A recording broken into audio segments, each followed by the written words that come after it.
Do we have any corrections for the minutes for January 21st? Hearing none, do we have a motion to approve? So moved. Do we have a second? Second. Those in favor? Aye. Aye. Moving on to new applications for receipt and determination of significance. For application CC 25-06 of James Mattingly, agent, and Lynn Bozard, owner, for a wetland permit to construct a 144 square foot deck in the wetlands soil and upland review area at 26 Southbridge Court, Simsbury. Assessors map E11, block 150, lot 001B, zone RT.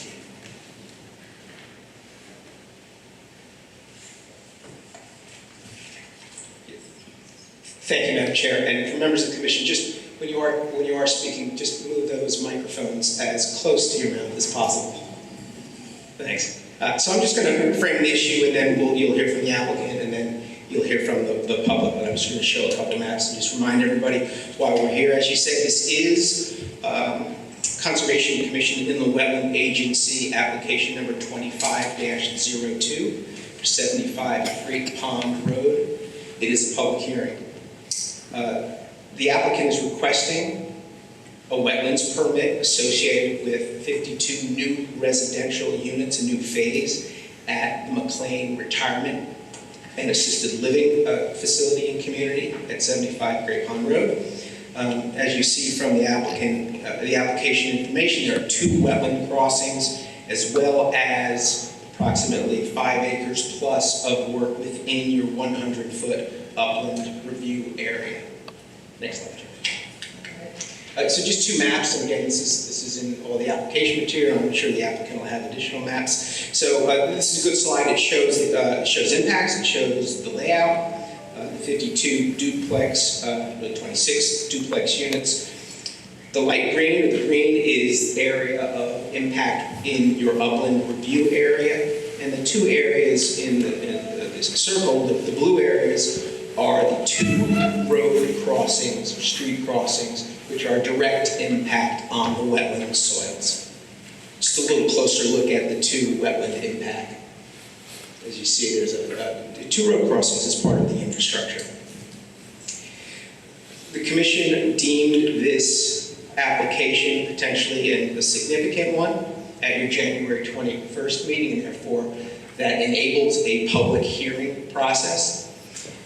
The wetlands application, although this may move on depending on what happens here at the Wetlands Commission to the Zoning Commission, but under state statute, the wetlands application has to be reviewed first, and a decision has to be made first prior to going on to any Zoning Commission site plan or special exception application.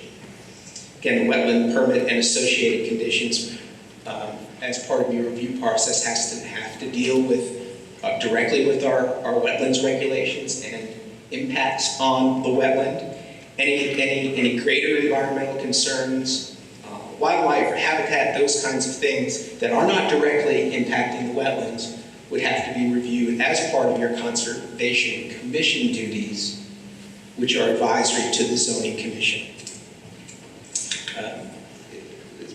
Brittany's not here tonight. She's the assistant town planner. I should introduce myself. I'm George McGregor, the planning director. The staff report indicates, as we always try to do, that the items that the Commission is responsible for reviewing as part of any wetland application. You're going to review the environmental impact to your wetland soils. You can review and consider any potential wetland mitigation measures.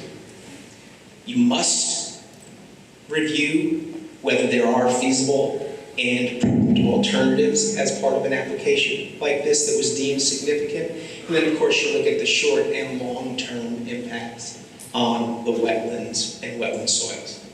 And just a reminder, because I did see it as part of some of the public comment we received to date, wetlands review has to happen first.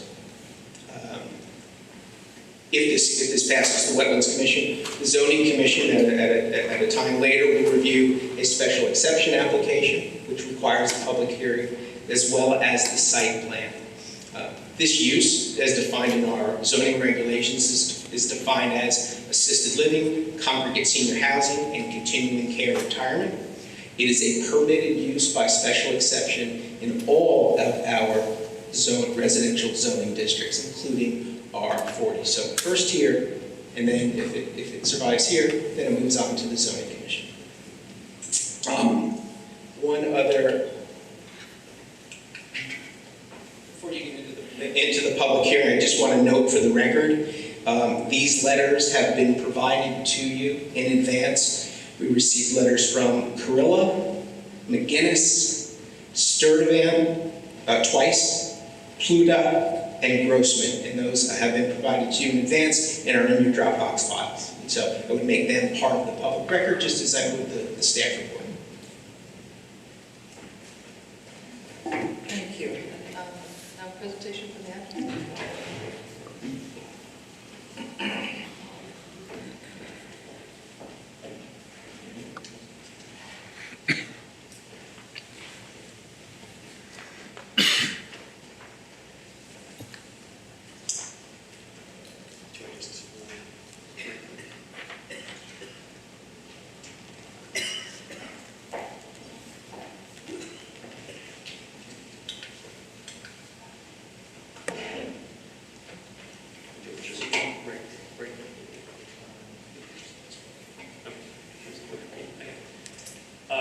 Good evening. For the record, my name is Tom Daly. I'm with the firm of SLR Consulting. I'm a professional engineer licensed in the state of Connecticut.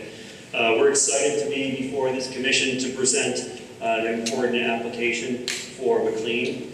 As you know, we were before you at the last meeting, or 2 meetings ago, where we gave you a brief overview in which you determined significance, and that resulted in our being here this evening for the public hearing. With myself, we have 2 colleagues, so the way the presentation will start this evening, I'll start with the general overview of the civil engineering. We'll then walk into the wetlands, and right after that, we'll walk into the landscape architecture on the application.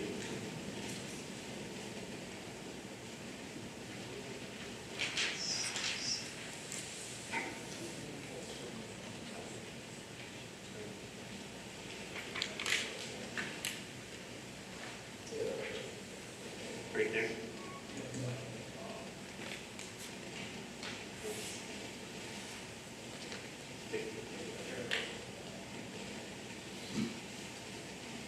There we go.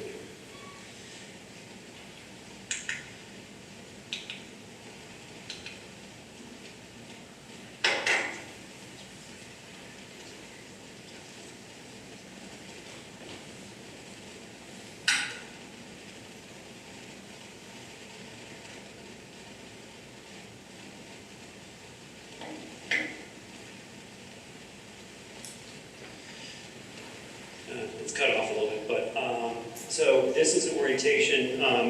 The presentation this evening, primarily north is always pointed to the left during our presentation. I think there's one slide that isn't, but I'll get you orientated there.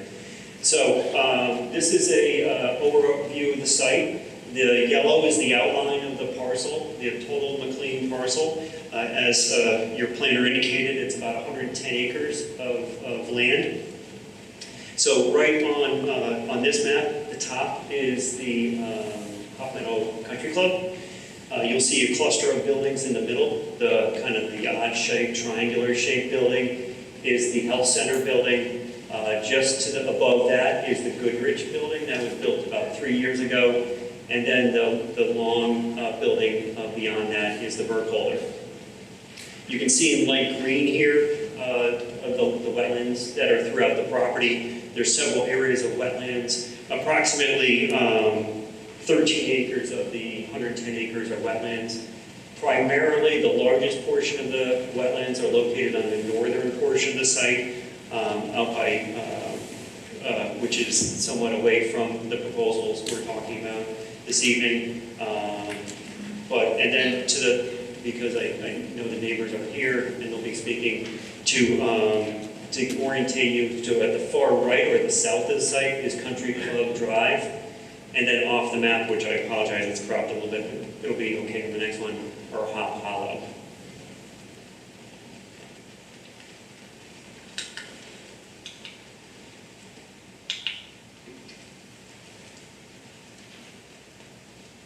What?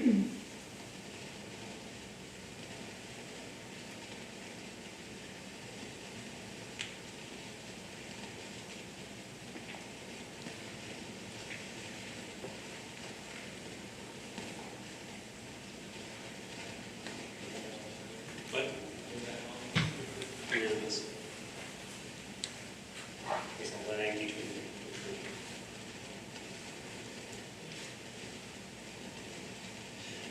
So there's really two components of the application before you this evening. First of all is, well, this one is in terms of your application, your peer review is the minor part of it. But as you come into the existing facility, we have seen an opportunity to realign the access road into the main part of the campus. With the new Goodrich building, there is the new part of the campus is really the large green space in front of the Burkholder building. And as part of this application, we are looking to realign a portion of the access drive out there. We're relining about 870 linear feet of new 24-foot roadway. Additionally, there will be sidewalk connection throughout there. This is essentially in this area, it's a no increase in impervious cover because as part of this realignment, we're removing existing roads and removing some of those old cottages. But right now, it's a very circuitous process to get into the heart of the campus. The proposal, in terms of activities, we have a very small amount of sidewalks, so let's see if you can see. The mouse doesn't show up.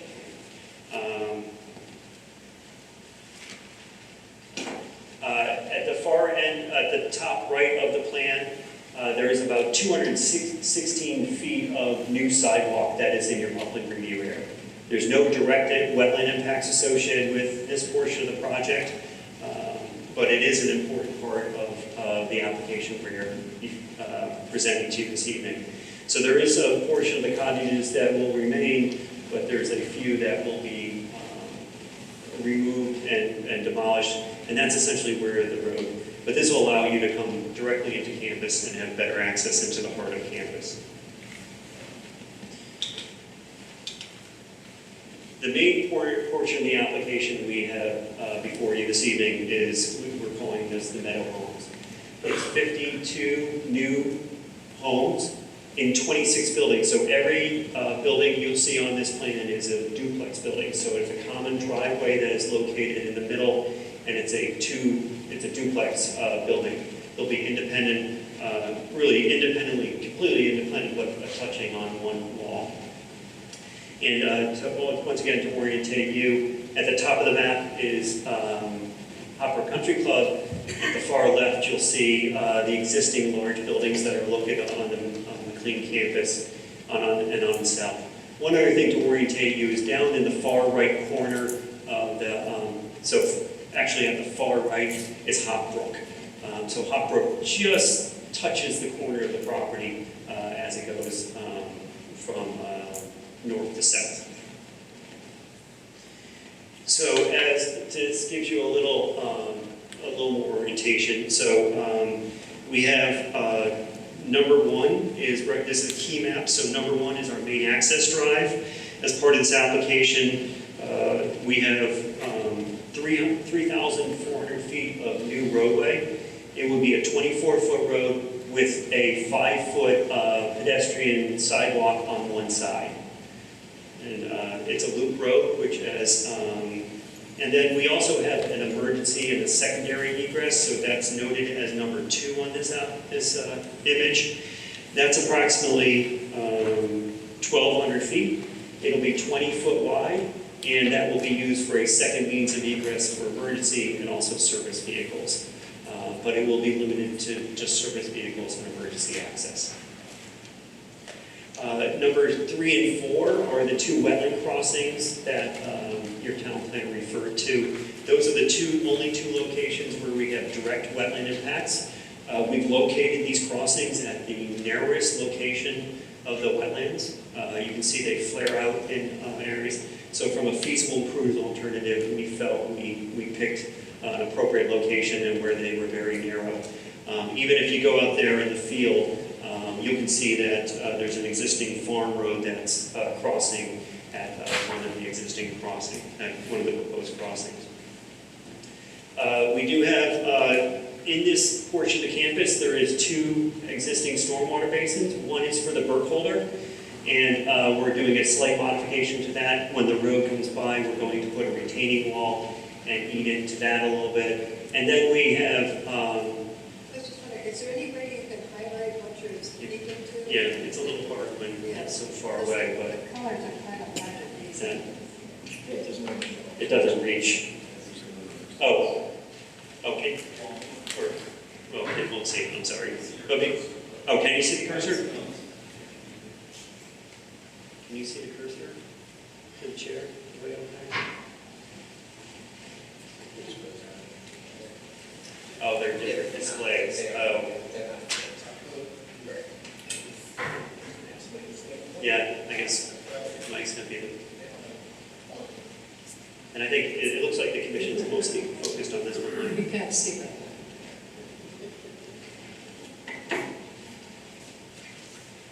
Well, they're looking at that one, Mike. Unfortunately, here, I don't know if that...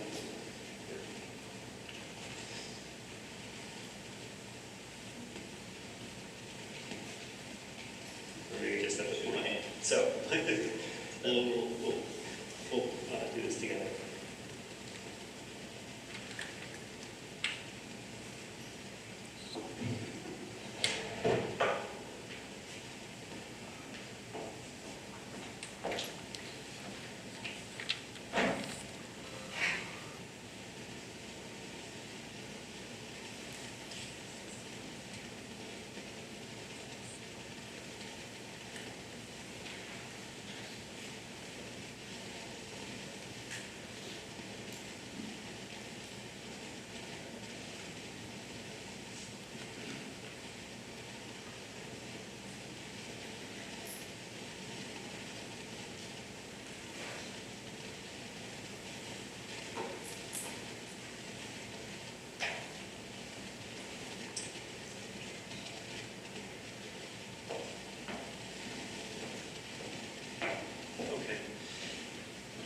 So as, Mike, if you can show, so we left off, let's talk about the emergency access drive and to orientate the commission. So there's the access drive.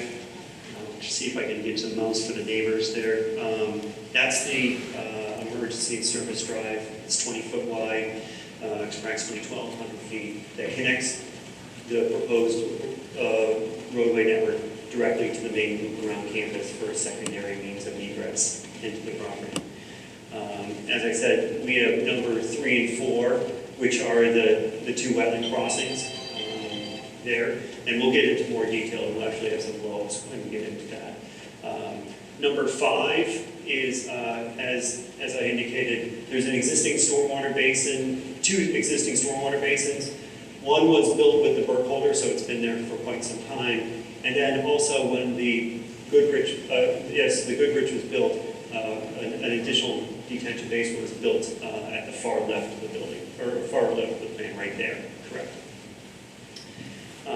In addition to that, we are proposing 3 additional new stormwater basins, and they're located on the right side of the application, or on the plan there. And really 2 of the basins work in series, and then 1 standalone flown. And part of that is with the wetland in the middle, we're dealing with the water, stormwater separately on 2 sides of the street. And then down on the south end, or this would be on the most, the bottom of the page, which is the most western edge of the site, is the existing meadow. To orientate you, if you've been out there, primarily the top part of the map is wooded, but down in the at the lower portion of this site is a open meadow that exists today. And a large portion of that meadow will remain untouched.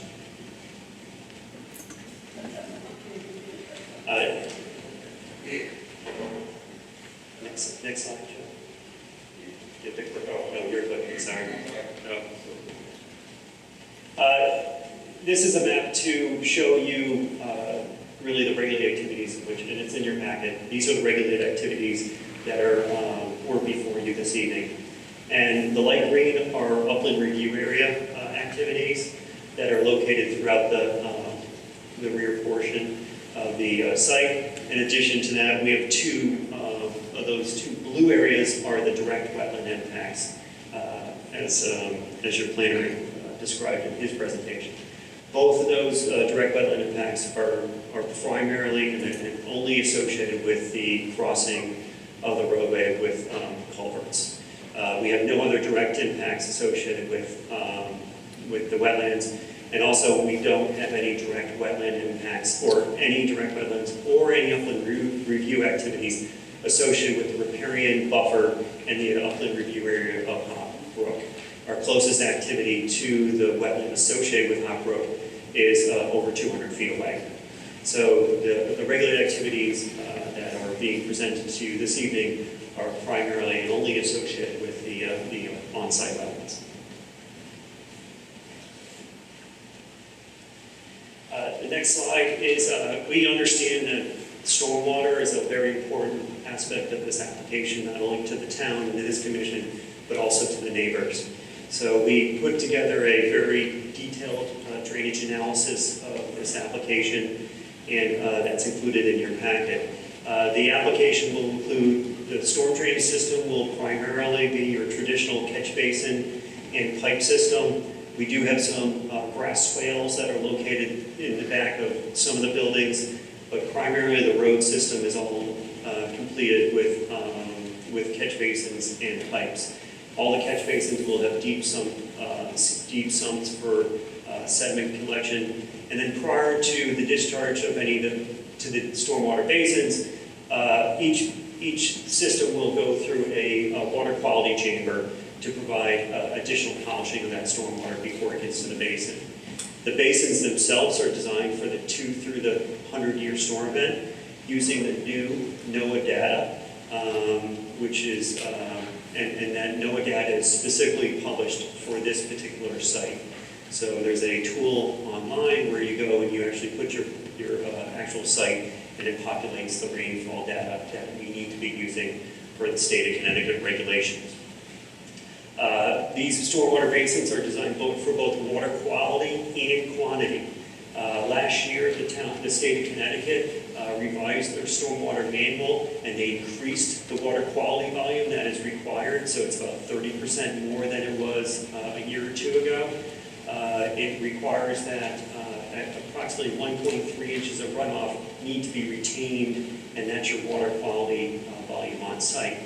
These basins are sized for the 2 through the 100-year storm, and our analysis is showing that to Hop Brook, we are showing a slight decrease in runoff for all storm events. And in terms of the Hop Brook watershed, to give the Commission of context of where we fall in the overall watershed, the Hop Brook watershed is approximately 3,213 acres. And the portion of the McLean campus that flows to Hop Brook is really represented by that small dot. We're about 2.1 acres of the overall watershed to Hop Brook, and about 67 acres of McLean actually flows to Hop Brook. The remaining portion flows to a different watershed. In addition to that, Mike, next slide.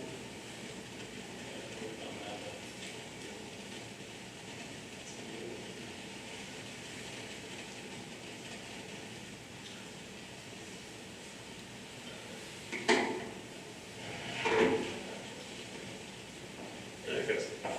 Yeah, Joe, we got it. Just hang on that. In addition to that, so Hop Brook is, as we indicated or showed on the graphic, is a very large watershed that comes down through here. There is both a 100-year floodplain and a floodway associated with Hop Brook.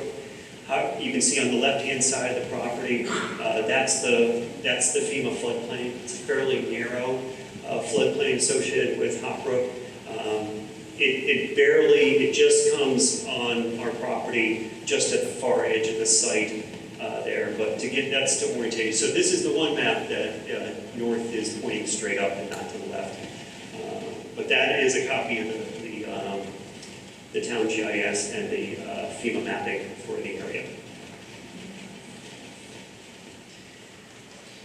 We met with the town staff as an early pre-application, and we talked about storm drainage. In addition to that, we've had a neighborhood meeting at McLean where we also talked about storm drainage.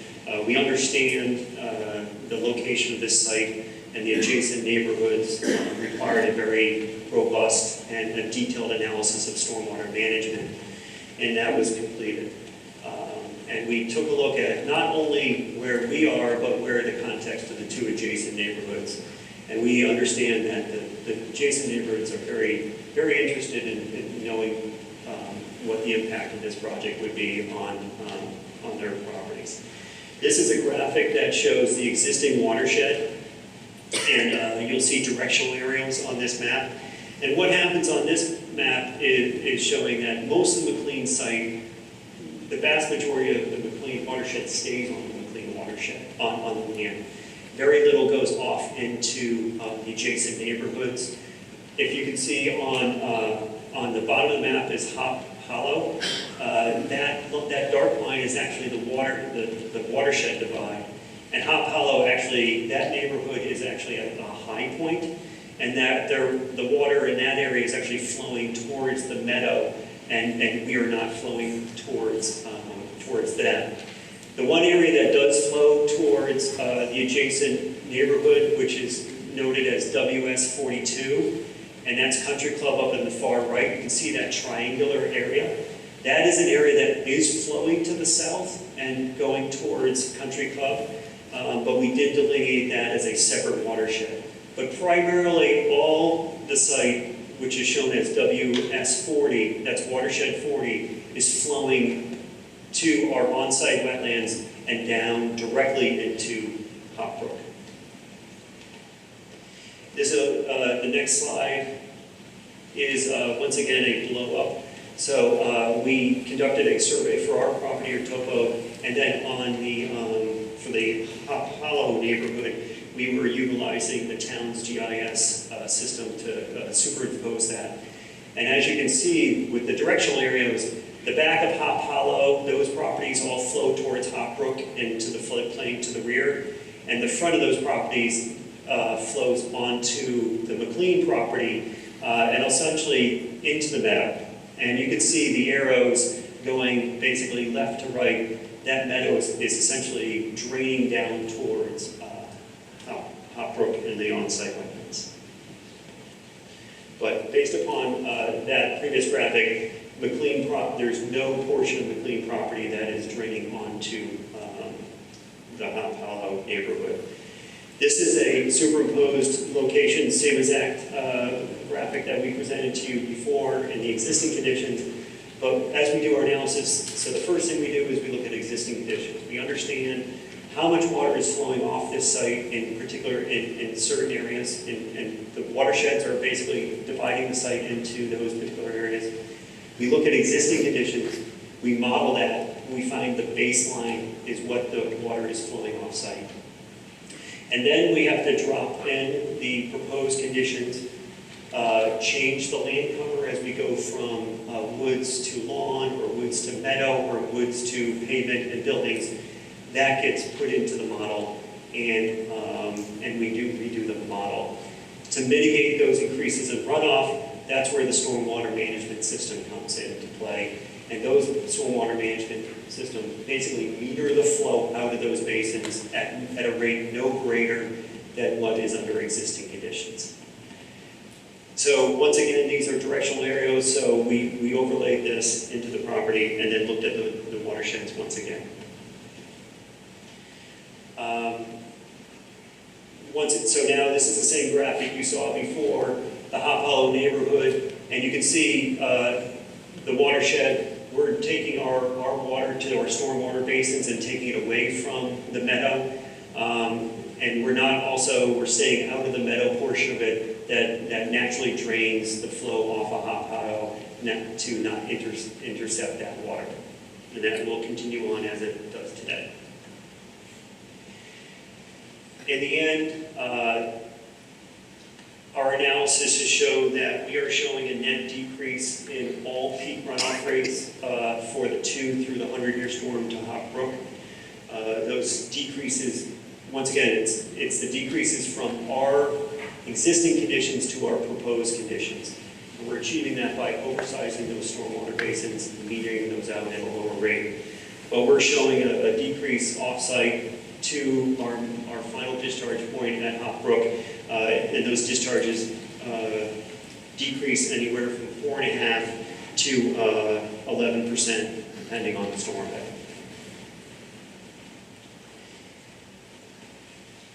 As I indicated in the earlier part, WS42 is a watershed that does drain naturally today. It drains towards the Country Club neighborhood. If you can see where Mike's pointing, there's actually a natural low point right there, and that kind of comes down to there, and that flows in through the backyards and ultimately enters the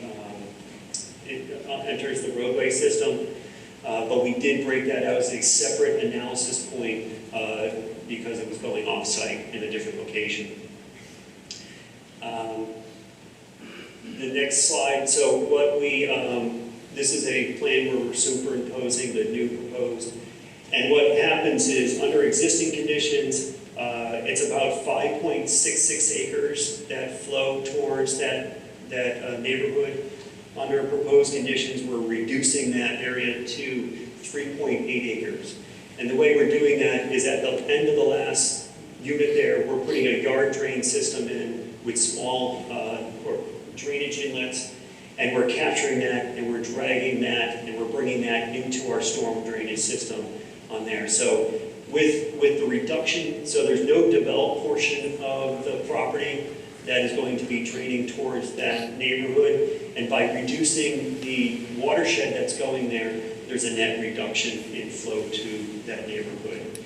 So we're showing that under proposed conditions, through the 2 through the 100-year storm event, we are showing a net decrease in that location to the WS42 watershed, and it varies anywhere from 11% to 21%. These are actually improved numbers over our initial submission.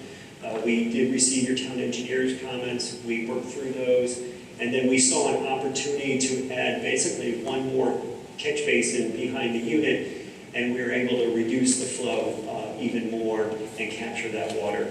We were showing a decrease, but we saw an opportunity to actually decrease it even more with the revision that was resubmitted to address the town comments. As part of, really one big part of what we're here this evening is we have 2 wetland crossings. And the wetland crossings, as I indicated, we analyzed the overall wetland corridor, and we picked not only a location that's narrow, the narrowest location, as you can see on this graphic, the magenta is representing the wetland line, and it flares out on both sides, and we're crossing it at the narrowest point. Both crossings are going to be accomplished with a box culvert. So we are proposing a 3-foot high by 6-foot wide box culvert, and the box culvert will be set into the grade so the culvert has a natural line or a soil base at the invert. So what we do is we set that into the grade, import, and bring in some natural soil. So essentially it almost is like a mini bridge after we're done. And the 3x6 culvert is not what's required by the drainage analysis. Actually, a much smaller standard pipe would be appropriate for this location. There's not a lot of water that comes down through this wetland corridor. But we, working with our wetland scientists and our landscape architects, we came up with this proposal where we allow this natural stream or natural soil bottom to the culvert. It was a more feasible and prudent and appropriate location. We also have retaining walls on both sides of this culvert to minimize the amount of disturbance in the wetlands. So the design is such that We'll put the box culvert in, you'll put the natural stream bed, and then we'll line it with there'll be retaining walls on both sides. So to minimize the amount of grading that's going off to the wetlands, we have proposed retaining walls. Just the only retaining walls proposed on this site are at the 2 wetland crossings, and then as we go by that first detention basin next to Burkholder. Both culverts are designed in the same manner. They're both 3x6 culverts, and they're both located. So once again, so here's the second crossing, and then once again you can see it flares out. The wetlands get wider to the left and right, to the north and south. We picked a location that, in fact, we believe to be what we found to be the narrowest location. So we were very strategic in terms of where we located these crossings. And this one out in the field, if you go out there, it's a very logical location. It's essentially where Old Farm Crossing used to be, and so it made a lot of sense. With that, I'm going to ask Marley to come up, who's going to present the wetland portion of our presentation. Thank you.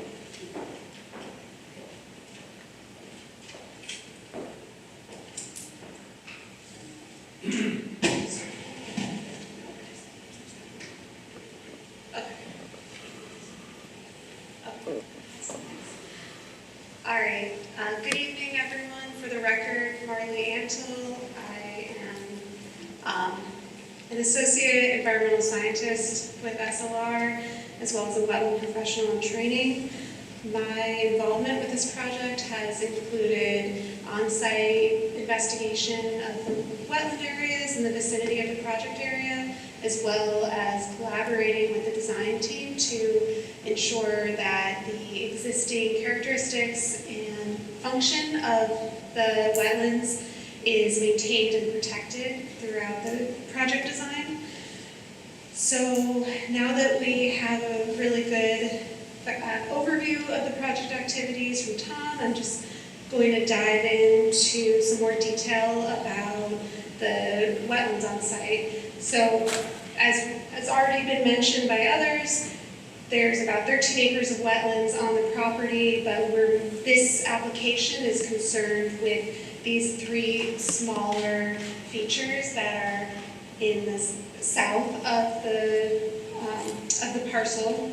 So these wetlands are comprised of forested depressional features. They're located within, as you've already heard, the Hop Brook watershed. And again, as you can't see it exactly on this figure, but Hop Brook runs roughly north-south to the south, just west of the western parcel boundary. And to reiterate what Tom already showed you with the floodplain map, while there is a FEMA 100-year floodplain associated with Hop Brook, there are no special flood hazard areas on the parcel.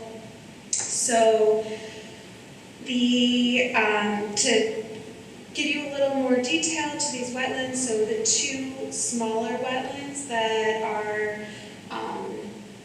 in the northern part of the project area, it's probably too small to see, but they're wetlands 5 and 7 that we numbered. These are depressional features that are isolated wetlands, and then we have the longer wetland area, wetland 8, that extends about 1,300 linear feet all the way to the southern property boundary, where there is a connection with Hop Brook. And to describe these wetlands, they are on the drier side. That's mainly due to the sand content of the soils, as well as their landscape position. There are hydric, poorly drained soils within these wetlands. That's why they are regulated by the state and your local commission here. The soils within these wetlands we found to be, they're underlain by glacial till deposits, but these wetlands convey, due to, like I mentioned, being drier wetlands, they convey very little surface flow. So what they're more so supported by groundwater or base flow as well as direct precipitation. And what we have seen over the years of visiting these wetlands is that they will feature seasonal saturation or wet soils, but events of surface inundation in these wetlands, that's not a regular occurrence that you're seeing them holding surface water. So in terms of vegetation, the canopy, like a lot of the area within the project limits, is a forested area dominated by mostly native trees, red maple, white pine, eastern hemlock, some American elm. As you'll see on the next slide with some photos, and if you've been to the site, there's very little understory. We noted some scattered individuals of spice bush, high bush blueberry, mountain laurel, and very, very sparse ground cover, herbaceous ground cover in this area. Also would like to note that there's very little cover of invasive species. We saw, again, some scattered individuals of winged euonymus and Japanese barberry, but nothing that would be considered a dense thicket of these species. So lastly on this slide, we always like to assess wetlands by the functions and values that they provide. And the functions of these three wetland areas is really limited to groundwater discharge as well as sediment retention and nutrient assimilation. On the next slide. Okay, I was going to skip to this one, go back. So these are just the photos that I referenced. They are pretty representative of the forested wetland within the proposed project area. There's not that much to highlight in these photos other than you can see the forested cover as well as the fact that there's pretty open ground cover here, limited ground cover. And then you've all seen the proposed, oh, sorry, Mike, I went back one slide. Yep. Okay. So the white lines represent the proposed conditions on site. And just to reiterate what has already been stated, the activities that are central to this inland wetland permit application are the work occurring with, mostly it's the work occurring within the upland review area. And as your planner mentioned at the beginning, there's 5 acres of disturbance proposed within the upland review area. There's a total of over 26 acres of upland review area on this site. And within those 5, or of those 5 acres, only 1 acre will ultimately become new impervious area. So most of the activities within the upland, and sorry, just to orient, this thick black line represents the upland review area. That's the 100-foot buffer on all sides of wetlands on the site, and that's regulated by the town.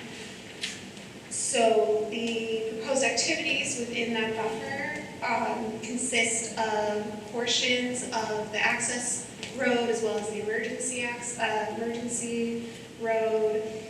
We have portions of, I think, 5 of the proposed residential units fall within that area, and then there's some grading and the stormwater basins.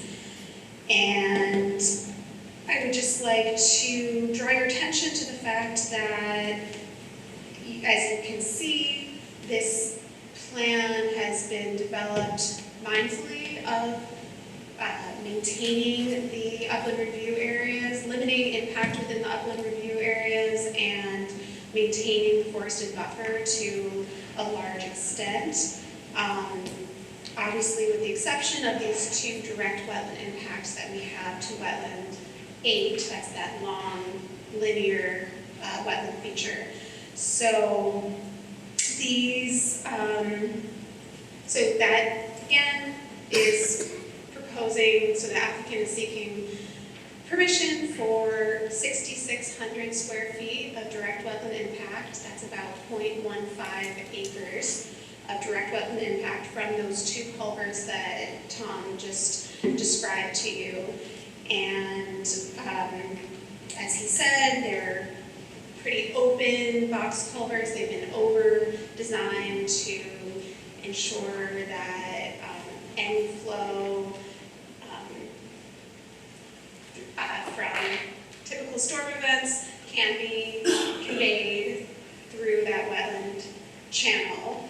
They, again, they are being placed in the narrower parts of the wetland, and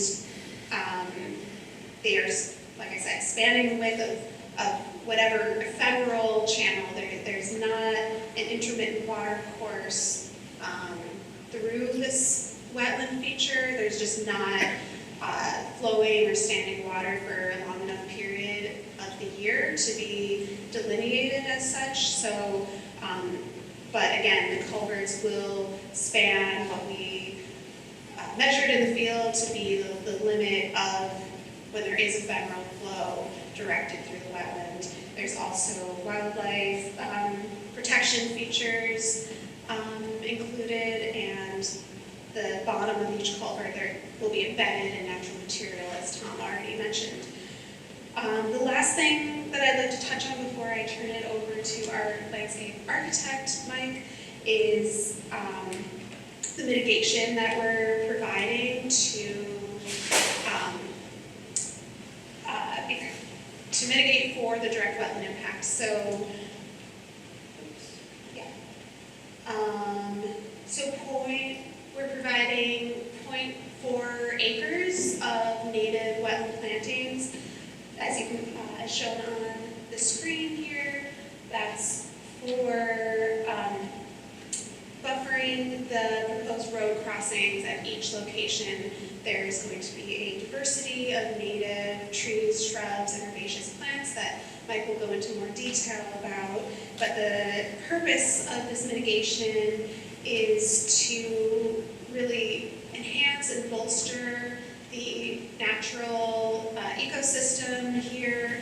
There's not a lot of ground cover under existing conditions, so we see this as a benefit to promote more wildlife and pollinator habitat. Also, it will prevent or limit opportunities for invasive species to come in and colonize these areas once the roadway is built. So that closes my portion here. I just would like to add that it's my professional opinion that due to the limits to direct impacts as well as the proposed mitigation, this plan does not have adverse impacts to the wetlands on site. Thank you.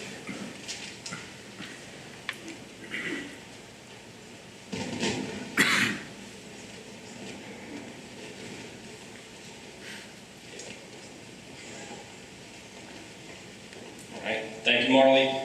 For the record, my name is Michael Doherty. I'm a licensed landscape architect in Connecticut and the manager of landscape architecture for SLR Consulting and the principal landscape architect for this project.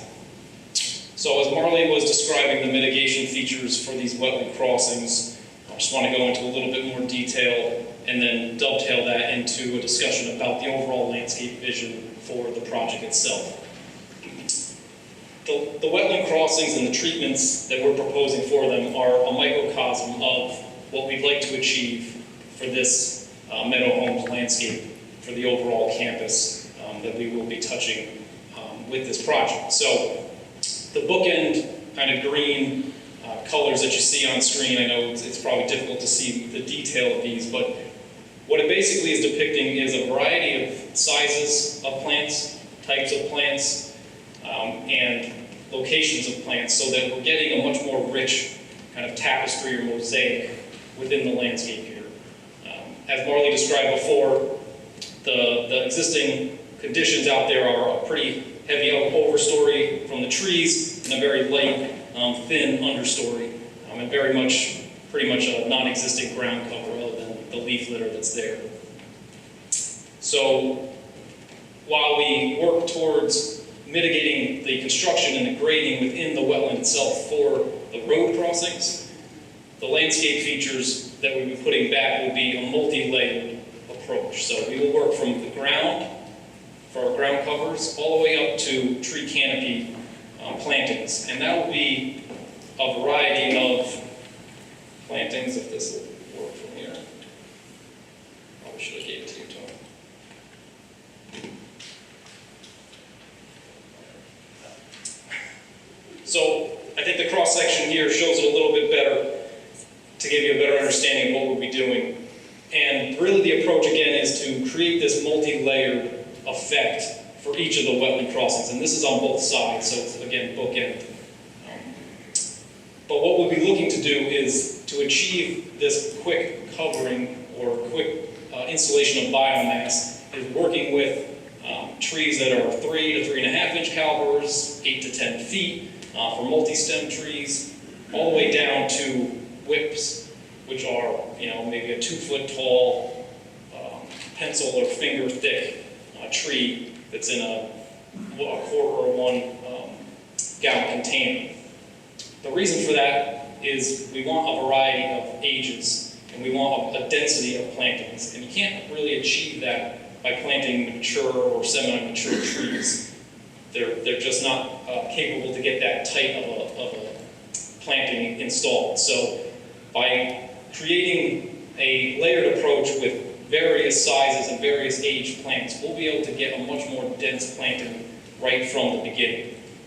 This has shown and proven to be a successful technique to create a great amount of biomass in a very short amount of time.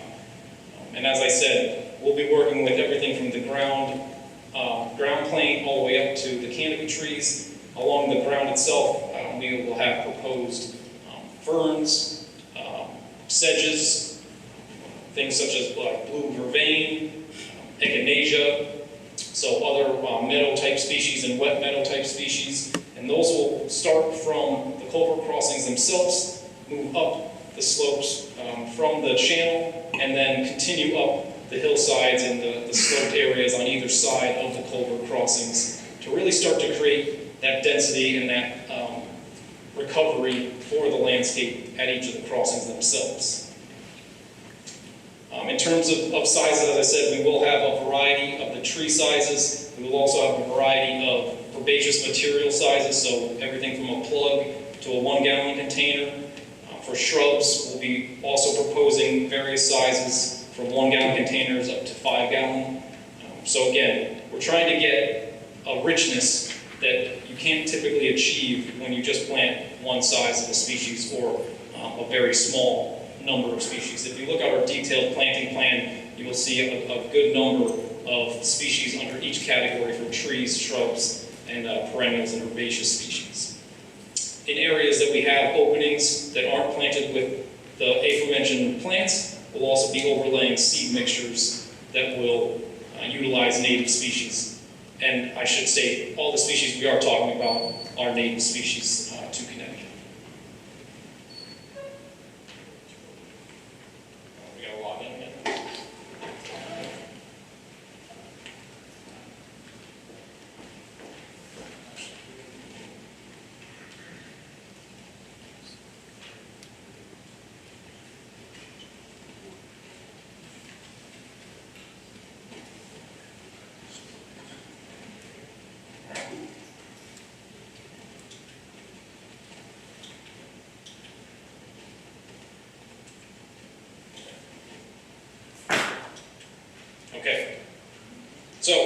As I said, I wanted to just touch on the landscape vision for the project, which really does play a role in the overall site development. My landscape architecture group works closely with Tom and Marley and the rest of our team in terms of all the grading, the site layout, as well as the landscaping. So we are not just working on just to plant the campus itself. We work in totality on the campus, from everything from the site preparations through construction.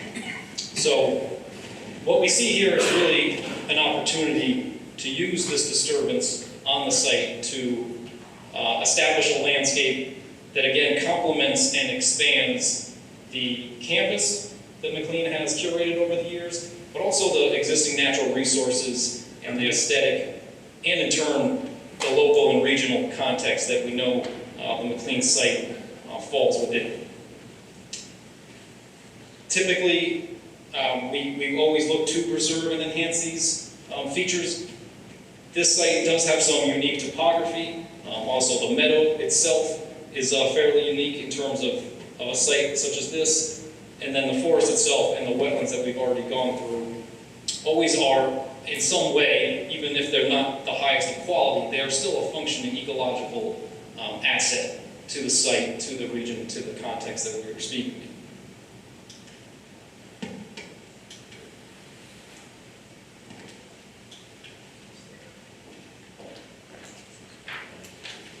Just hit the arrow.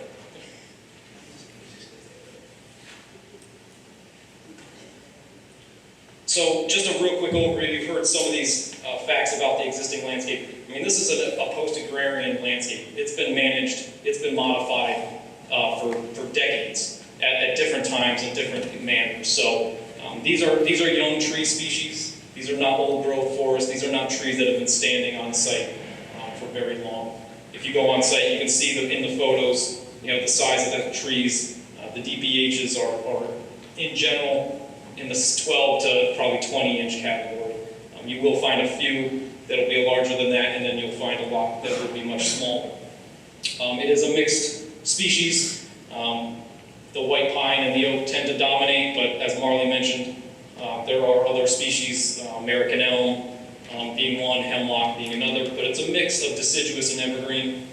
That mixture in the evergreen, particularly the density of that, is really what's keeping the low understory diversity. There's not a whole lot of sunlight getting through this canopy.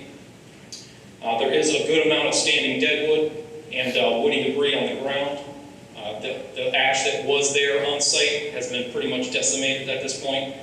There are a good amount of trees that are leaning and standing dead next to some of the other species that are there.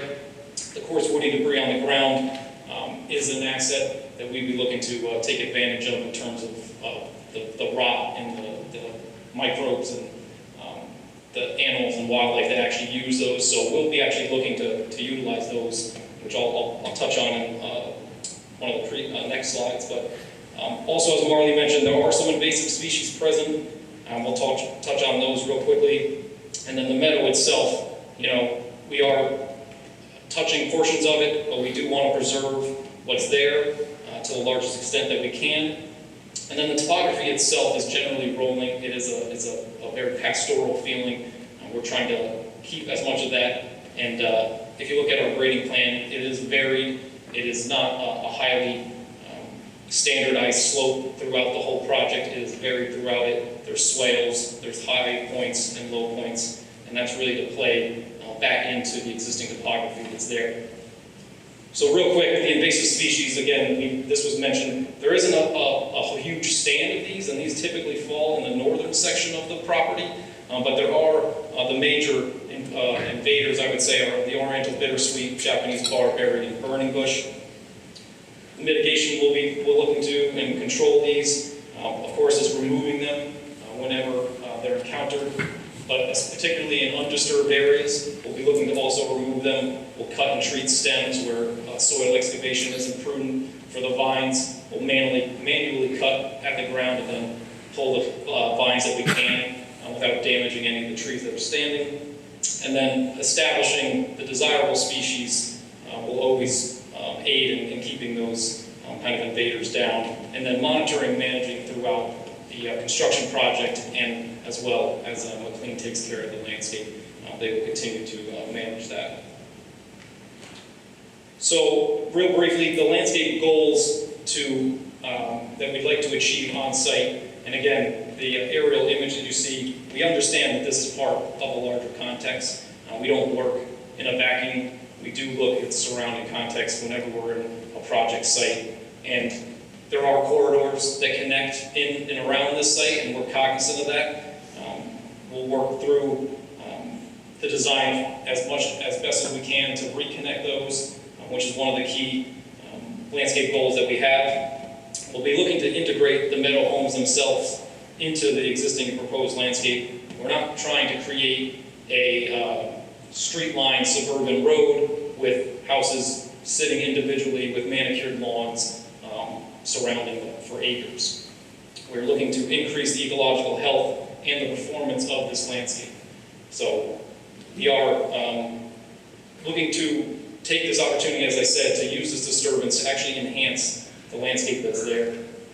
And then finally, utilizing a variety of techniques to really increase the biodiversity, the native species on site, pollinators, and the wildlife opportunities.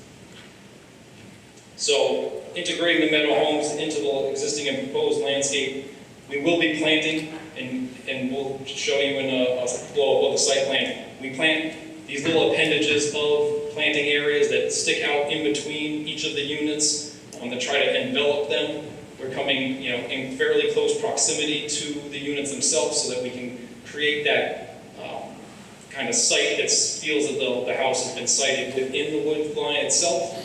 That will take some time to mature and grow around it, but we also have to be cognizant of not having too close of a planting where it presents a safety issue or issue with limbs falling on the roof and things such as that. The existing golf course edge is an example of an existing buffer that we'll be also looking to maintain as much as possible. It has a fairly good range of age of trees there and good quality trees. So that area is one that we will focus on to try to extrapolate from and actually pull and create more areas like that. As I said before, we do acknowledge that we are having a change in this landscape. So there will be areas that are not going to look the way they are today. But we will work diligently to put back and reconnect these resource areas, and actually, in many ways, we think we can enhance them where they're actually going to function to a greater ability. So, as I mentioned before, the densely planted strategic areas, such as the wetland crossings, that's a key area that we're going to focus in on. But beyond those, it's establishing the vegetative corridors back where they once were, and also expanding them into areas that they actually weren't before to try to pull and allow animals to be able to move in and out of spaces throughout this community. One of those being the stormwater basin areas. Those are a great opportunity to create actually ecologically rich, functioning landscape. It doesn't need to be a mown lawn. It doesn't need to be a very sparsely planted area. If you've ever been to the back of the Goodrich building, which was done a few years ago, that is a highly planted landscape that has started to flourish in the 3 years that it's been there, and really provides quite a benefit in an area that really had no significant species growing. So here, again, increasing the ecological health and performance. On my left-hand side, the typical planting of individual trees, very little ground cover, really doesn't provide that aesthetic or the ecological functions that we want to achieve here. So to your right-hand side, the preferred landscape is more of a densely planted, more of a layered mosaic that we're proposing for this project. And the pictures above that are indicating the coarse woody debris that will be left in areas that are undisturbed, but in areas that we have disturbed, we've stockpiled those, and we actually put them back in places that we feel are appropriate to allow them to continue to rot, to provide habitat, whether it's for bird species or salamanders or vegetation to grow on. Again, if you went to the back of Goodrich, there was logs and boulders placed in and around that landscape, in the water itself, to allow turtles and other amphibians to sun themselves on them. So we really do try to think of things beyond just the simple planting of a landscape. Finally, utilizing a variety of techniques to increase biodiversity, native species, pollinators, and wildlife. We'll certainly be focusing and targeting meadow species. As I mentioned before, the echinacea plant, blazing star oleatris, things of that nature. But one of the overlooked features of a forested landscape is forest pollinators. And forested pockets, such as this, create an opportunity to have other bee species, flies, other species that are pollinators that typically are overlooked. And they actually act as a refuge where they have habitat and nesting in the wooded features and make their way to the meadows and to the more open and sunlit portions of the site. So we think this has a really great opportunity to actually target those and increase those as they have a greater decline even than a lot of the native bees that get targeted in a typical rain garden.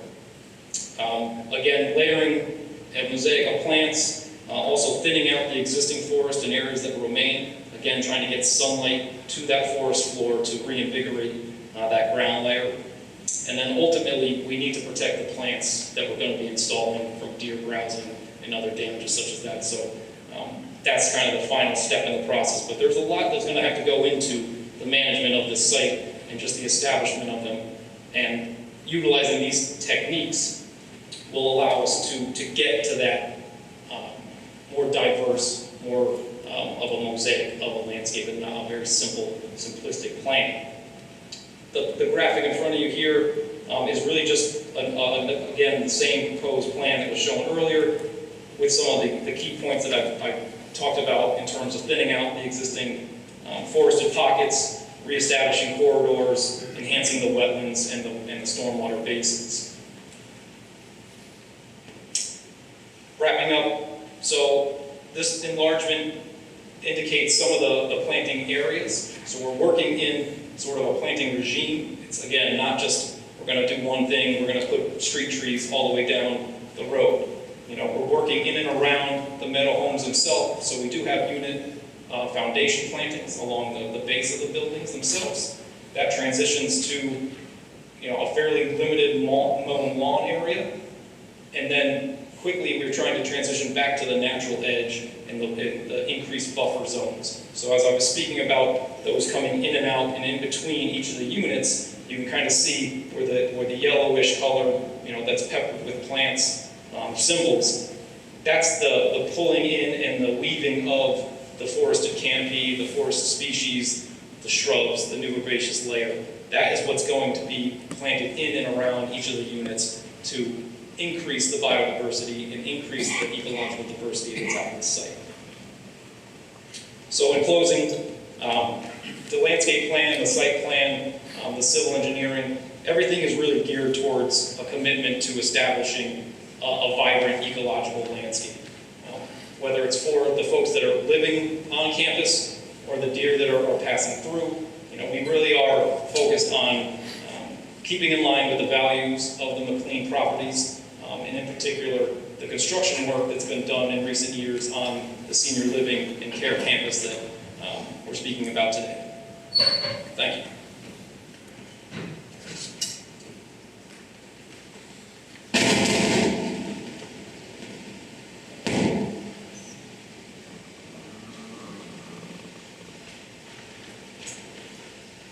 Thank you. That concludes our presentation. At this time, we'd be more than happy to answer any questions that the commission has, or if the commission is going to move right into the neighborhood. We'll have a seat and we'll take some good notes, and we'll come back to see you. Whichever is the preference of the question. I think we'll ask some, commissioners will ask some questions first, and then we'll open it up to the public audience for further comments, and then can respond that way. So I do have a couple of questions. I was just wondering when the site review for the biological assessments were done. I see a lot of pictures were taken in the fall. Were they done throughout the year? I know last year was a very dry year. Well, we've been working on the property for years, so the wetlands were actually flagged, actually, I think we initially started doing our analysis of probably a decade ago. That included the biological So, plants. yes, it was a dry year, but, so we've been on, so actually, Marley and Megan, who worked on this, had the resources of the wetland and the wet soils reports that we did a decade ago on this site. There's not a large watershed out there, so while it is dry, there's no indication whatsoever of past, concentrated flows through there. But we do have the luxury of, and actually the pleasure of working on McLean for quite some time, so we did have a database that dated that.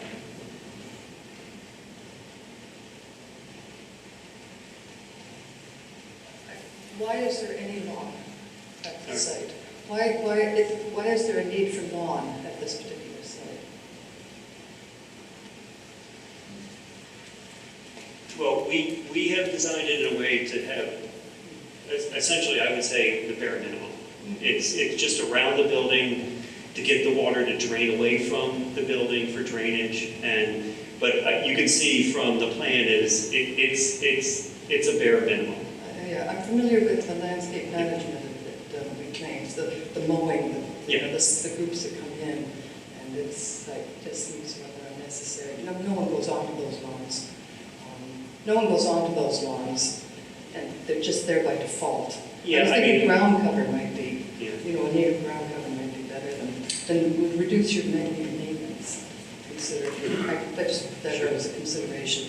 They would also affect the runoff. Yeah, we can look at that, but I would say, and I hope you heard from Mike's presentation, lawns result in maintenance costs. Yes. So by the plan that we, the square footage, but it's maybe Mike. Yeah.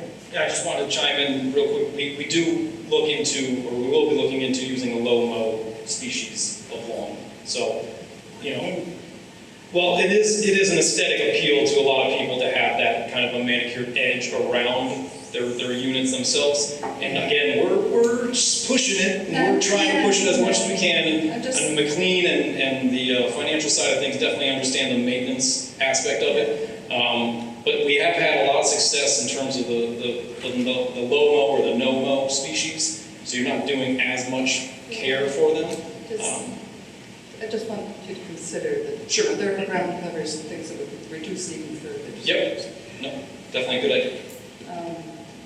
And I know, one of the things you're going to be reducing the burning bush on site. The burning bush that's on site, but I know several burning bush exist elsewhere on site. So you might want to consider removing them before. The past practices of landscaping, Yeah. as you mentioned, yeah. I heard you say thinning of existing forests. Where would that be?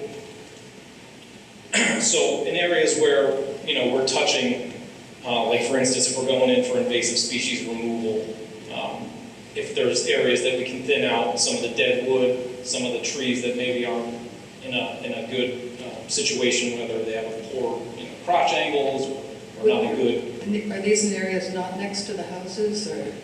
Well, we'll be clearing around the houses for grading, so we have to do that. But in areas of pockets of forest that are to remain, we'd also look at managing the layers that are there so that we can, again, jumpstart some of the ground covers, some of the other species that are kind of diminutive at this point because of the lack of sun. Although nature will take care of that. I was just wondering, if we leave the dead trees, that's good for the wildlife. Right. It's a long conservation question. Yeah, it's a balance of the two. Yeah, so it just seems like just leave it alone. Let's see, the box culvert, I know in the description it talked about the animals that don't go through the 6-foot area will climb up and over and get to the other side, on the other side of the road. It just seems, that wall is a little intimidating, that culvert. Nicely planted. Yeah, I think one of the reasons for the planting and as it's done is to encourage any wildlife to be able to make their way up and around those slopes. I can't say for sure that they're going to use the culvert or the across the road itself, but the walls are approximately at its highest point 4 to 4.5 feet tall. So they go back to grade fairly quickly. I noticed in the construction plan, when you talked about the areas that were being built, you would stabilize them by seeding. What would you consider using for seeding there? Are you using grass seed or a winter rye or? It would probably, depending on the time of year. So we would pick, so the concept is mass grading would be done as a phase, and then the building pad sites that may not be touched for quite some time would be stabilized. With, So they would be stabilized, I believe, with an annual seed. Mike will be, or it depends on the time of year. yeah, And then if it is a period of time where we can't get grass to germinate quickly, there's a product where you can spray, basically, it's a sprayed mat. yeah. And that will buy some time, but you can put the seed in there, it can be dormant until it's time to go. But we expect that once the mass grading, we want all those areas to not contribute to any erosion control and to be stabilized. And so some of the areas, if we think we're going to be working in that area in the next couple months, we may focus and just do the spray mat. But in the areas that may be sitting there for a period of time, I think a winter rye or an annual rye might make more sense there. Something other than grass seed. Yeah. No, it would be some type of, or there's also, New England Wetland Plants also has an erosion control mix That would for be good. drying thing. So, but I think we also have to be conscious of the time of year Yes. and the thing. So we have to put the right plants at the right time. That's all, yeah, I'm just encouraging you not to use grass. Yeah, no, it was, and we can be specific on that, but there's some really, as you said, the New England Wetland Plants has a really good erosion control mix that And we. And as far as the erosion control mat and the walls, will they be the ones with the, not using the plastic netting? The ones because they, For the walls? for the erosion control? No, to be honest, the mat, there's another site, there's actually, it's a sprayed mat. So it has a wood fiber in it, Okay. and it has a flocculant, so it doesn't have the plastic in it. And then you can spray that, and it essentially creates a crust on that. You can put a seed mix in there, but at this point, we are calling, but if there's some times, so we can definitely specify a mat that has more of the straw backing and the cotton, Something as that opposed to basically- non-plastic. And the same thing with the straw wattles? Yes, No yes, plastic. there's a product that breaks down Good. over time, yes.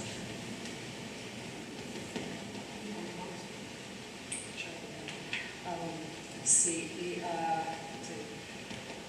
you mentioned the golf course, the edge habitat. Were you thinking of doing something with the golf course, the edge habitat of the golf course? It just sort of, McLean owns the golf course, but we're simply just touching the edge. okay. We're not moving any holes, we're not touching any greens or something, it's just No. the edge there. So Yeah. Mike has a proposal to kind of Soften the edge? reinforce and soft that. So more that edge. shrubs? Yeah, it's actually one of the a little bit more diverse sections of the corridors there. So it's really to actually use it as an example of what we can pull from and try to bolster that same effect that they have along that property line. And I was thinking, I know, that you mentioned a concern about having the trees next to the houses, you don't want to do that, but shrubs would be, there are one of the native shrubs would also be pollinator plants, Yep. low maintenance. Sure. Trying to see if there's any other things that I have here on my list. And not the fact that there's dead trees in the, like logs in the landscape, that's perfect. One question I have, there's like a line around the meadow, is that a trail? Is that, Yeah, well, a trail, I think it's a mowed path. So there's already a mowed path out there. It's not expected to be a paved trail or anything. It's just a woodland trail. And so right now, up in the woods, some of the McLean residents have created their own trail. And then through the meadow, there's already a mowed path. So it's not expected to be any hard surface, right, Mike? It's just gonna be mowed. So you can see high meadow and then a low path through there. And where does the water in the collection basins go? Both, I mean, if it's a big, if it's a little storm, it just drains into the ground. yeah. But if it's a big storm, where's the outflow? Sure.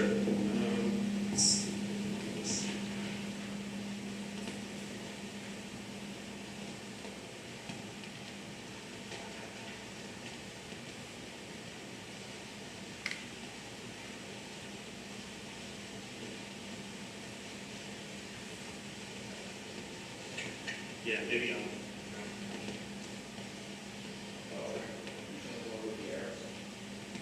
but this is your storage drainage plan and such. So as I indicated, here's the wetland corridor.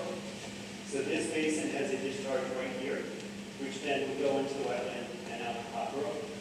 This basin flows into this basin, so they work in series, which we have found to be more effective in terms of functioning. Once again, that'll be discharged there, and that will also, once again, get into this wetland corridor, which goes down to Hot Brook. So both discharges are here, and they go into there. And both discharges are what we're calling as level spreaders.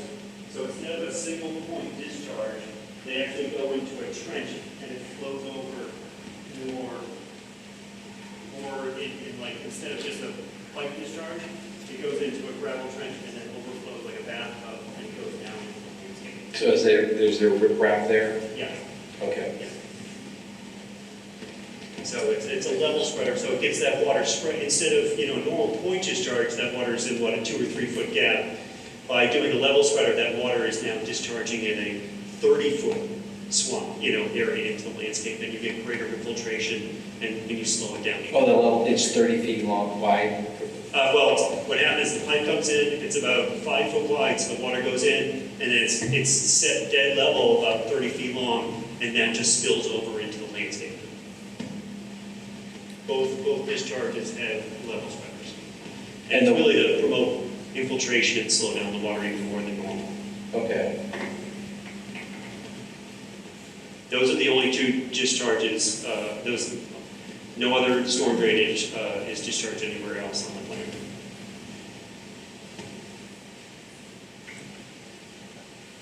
I did also have when I was going through the packet, there was a lot of material there. It was on the Great Pond revised plan set dated 2/11/25. On page LA5, there was a reference to a 10-foot easement in favor of Village Water Company of Simsbury. It hasn't been Village Water Company for about 20 years. It's been a Yeah, but the deeds still say Village Water. It does. So you'll see it all the time. Even power companies will still call it Hartford Electric in the deed. So, but yeah, any easements from Village Water have been transferred over to Aquarium. But the deed still says Village Water.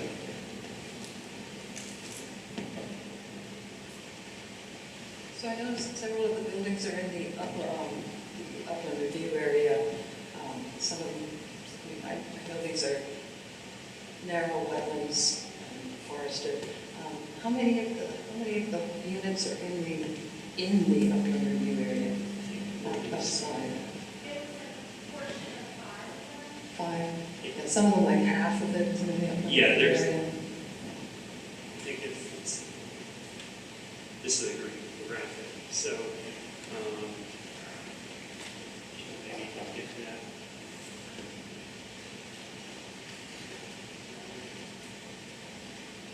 I could point it out to you.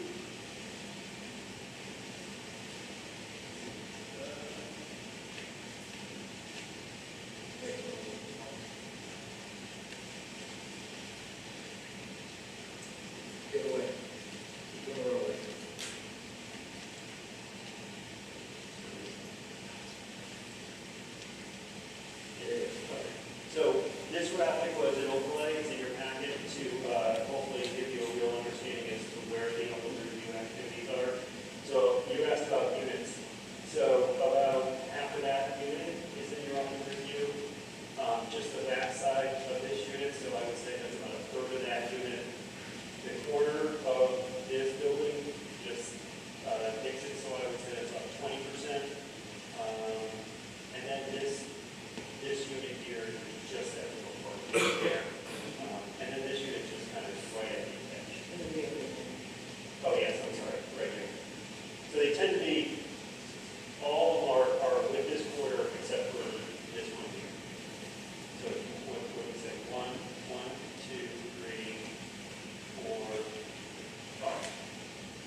right there, on that first unit you pointed out in the wetlands.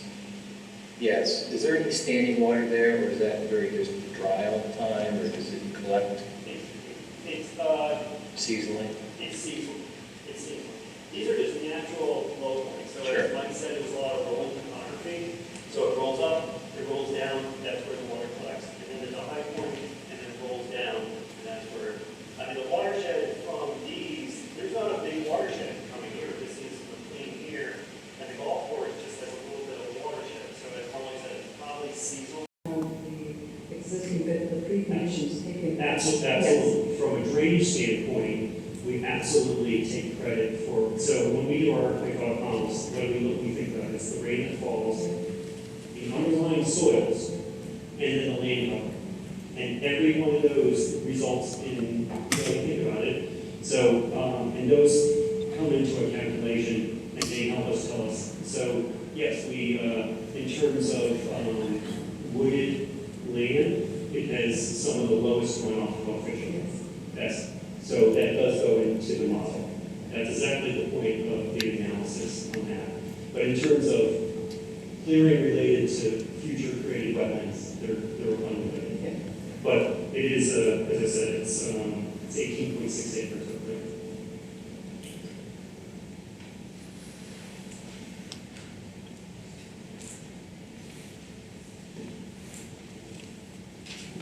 Can you talk about the maintenance schedule for the separators, the water quality?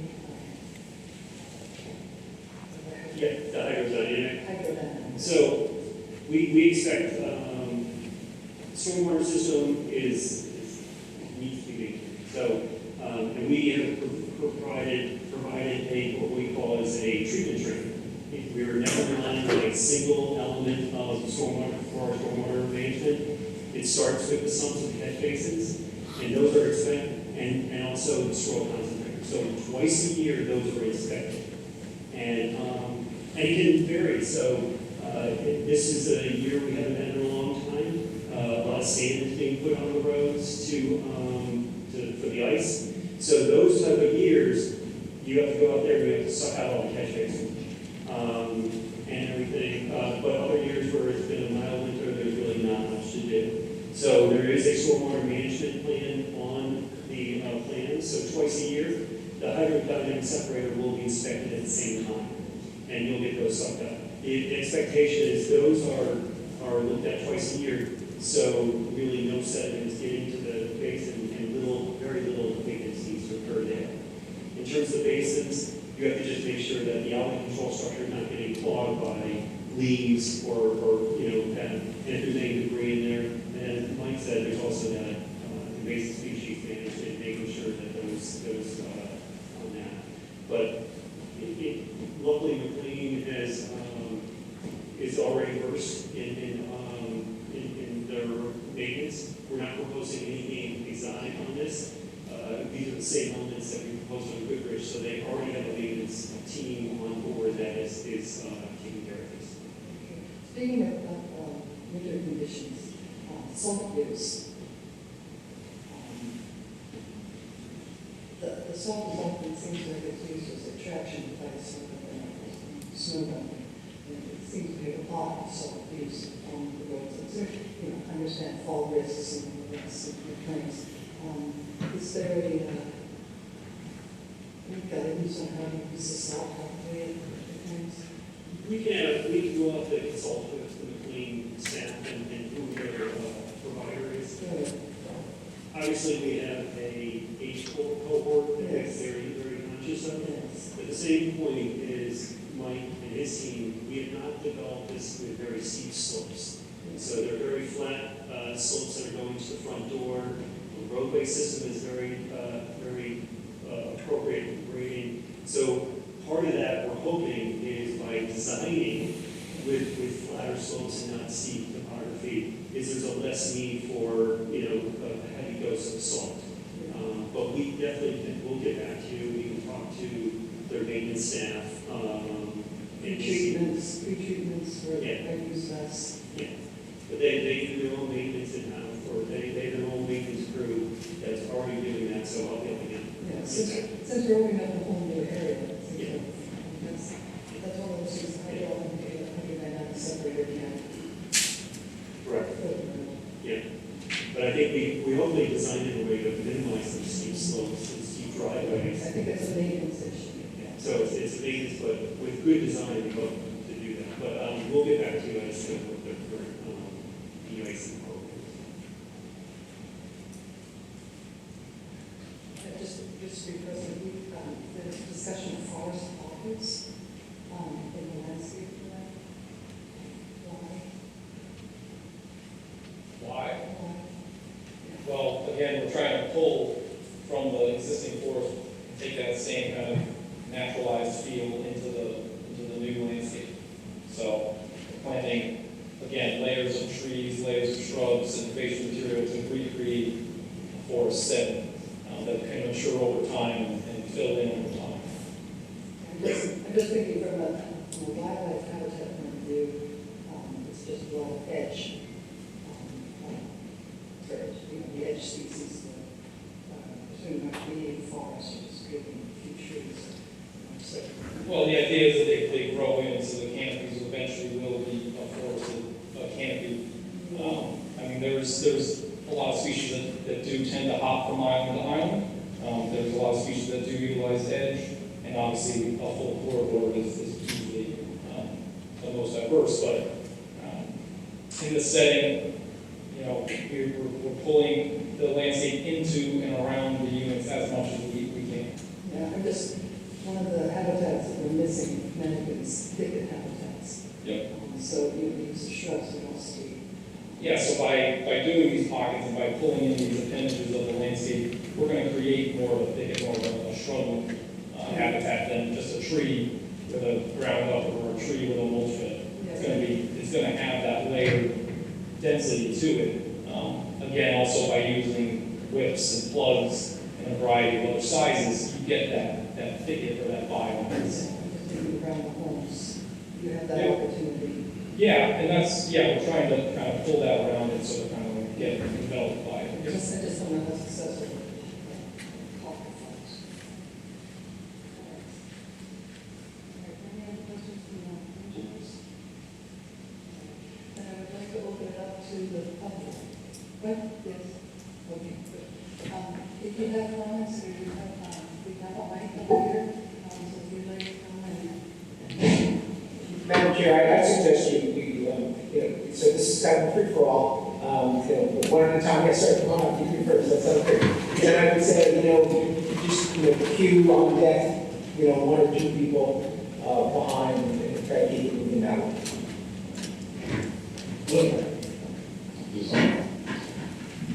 My name is John Pico, and I've been a resident of Simsbury for 24 years. I'm here tonight along with my wife to express our concerns about this proposed development. We could debate the technical merits of the applied for wetland permit all night.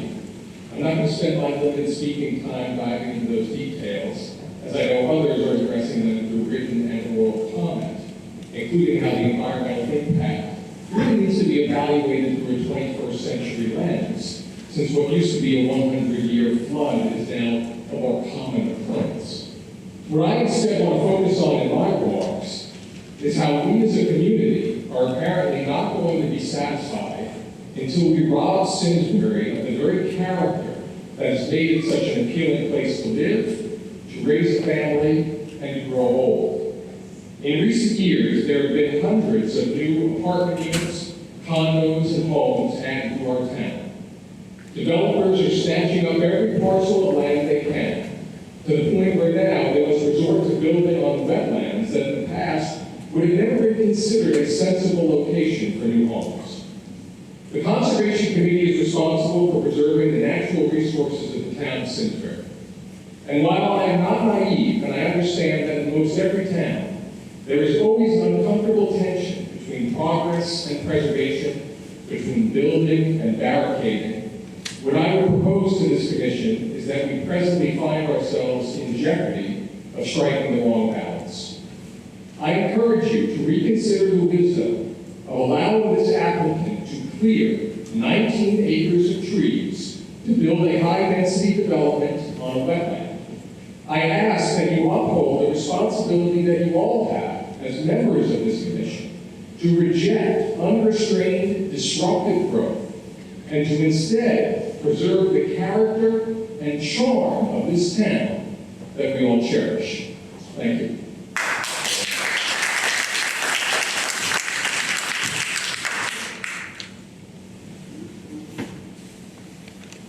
The commission and the public. My name is David Pluta, and my wife and I have lived here for 22 years. You state your address as well. 2 Country Club Drive, so we were one of the invited property owners. Do this. I have discussions with neighbors and friends, and we have many concerns about increased stormwater, light pollution, noise pollution, increased traffic, clear-cutting, destruction of habitats, etc. But what I want to focus on tonight is stepping back and looking at the big picture. Obviously, there's been a ton of engineering work, design work done, and that is always necessary. I'm not an engineer, and I have not studied the engineering details, but I did read all of the application documents. And I just want to step back and look at the big picture, because the engineering details can be a little mind-numbing, and sort of sometimes lose sight of the forest and the trees. But the basic status quo today is this property is zoned R40. Low density development, 40,000 square feet per dwelling. That's about an acre.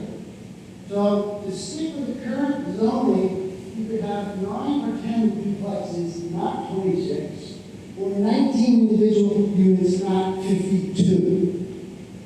So absolutely, without doubt, this is a high-density development being dropped in the middle of broadly low-density regions all around it. And it's totally out of character with that. Not only against the zoning, it's completely out of character with the surrounding area, and it's specifically contradictory to the Simsbury Plan of Conservation and Development. That was redone in 2024. It's a 10-year plan mandated by the state. It identifies the top priority of Simsbury residents as preservation of open space.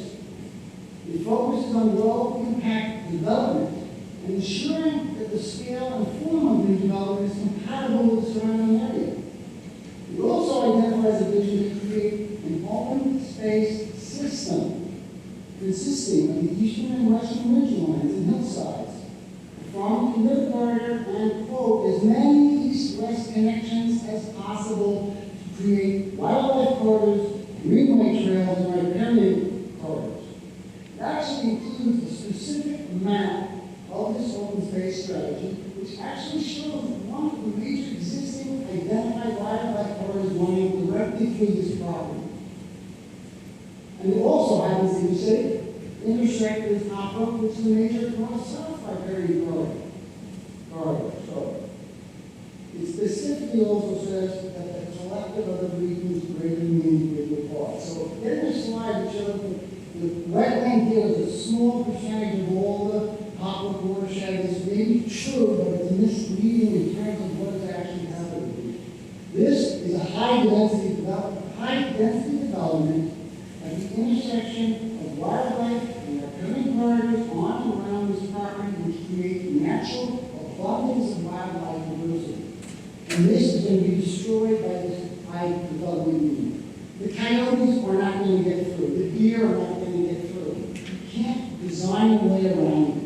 And astoundingly, the gentleman today admitted that actually there is a visibility, visual change, but in the application they say there's no visual change. The application asks for impact on wildlife, and they say there is no impact on wildlife. I don't think they have done any wildlife study. If they have, I assume they would put it in this 450-page application. And at the end of the day, let's be clear, this is a corporation. It is not a resident of Simsbury that is doing this development. It's a corporation that is going to make a lot of profit off of this business. They're putting a high-density development in a low-density area. in a town that has uniquely identified the need for low density and open space. So I would, with all due respect, say that this project should not even be considered unless first it complies with the actual zoning. That's what I actually cannot understand. How can you do all this engineering for 52 units when the law currently allows 19? And with that, I will rest, and perhaps other people that want to make comments, thank you.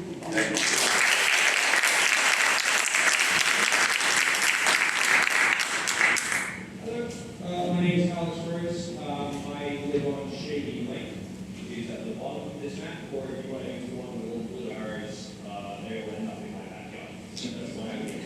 I've had the privilege of being a Simsbury resident for the last 3.5 years, and my property across the Park Road on the other side from the police. I want to voice my opposition to the proposal as we've seen it today. Frankly, I think the gentleman before me spoke correctly when he said this is a high-intensity development. They're proposing to put on top of the hill of a significant waterway running through our town, particularly through our neighborhood. There's an unnecessary amount of concrete and other hard surfaces being added at the top of that hill. And there's an intensification of the existing waterways through concrete culverts and bridges. They showed a 4-foot wall for each of those bridges that's being added. Frankly, the risk is probably not to their property, so I don't know if they've noticed. One of the things I've noticed with a lot of these maps is cut off is where the water is exiting their property into the Hawk Brook is immediately before a culvert, which cuts off, if it floods, a significant amount of our maintenance, the French Club, Cedar Hill, Cedar Brook,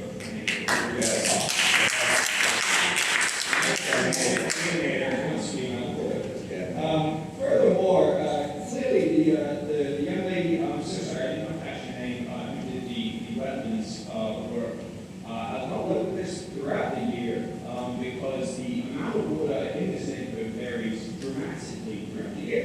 So I don't have a fancy presentation. I do have some videos over here if anyone would like to see, but I can show you my children, who are 4 and 7, standing very safely in the Hawk Brook from this summer with the water up to their ankles for reference my 4-year-old about this cold. I can also show you a video of water that would be powerful enough to go above my head as it powers through. There's a high degree of variety of water channeling through this neighborhood as it is. Plants account for that variability throughout the year. We obviously live in a time of climate change. The increase in 100-year floods, the increase in unpredictability of weather, and just not conducted into these plants. Finally, I wanted to point out that this development, as the previous gentleman also pointed out, if it was not for senior living, would absolutely be classified as a large-scale development. And we would not even be having this discussion. And I realize that is an issue for zoning. But I also put to you that in the aim of profit, Phoenix has chosen to maximize the impact they have on the wetlands, on the landscape. In fact, on their own property, of examples of how you can provide housing for seniors, the same number, probably more number, in a much more compact way that impacts the wetlands significantly less than what they're proposing here. So I would urge you to reject their proposal and ask them to have another try with less impact on the town's wetlands and on their other issues. Thank you very much.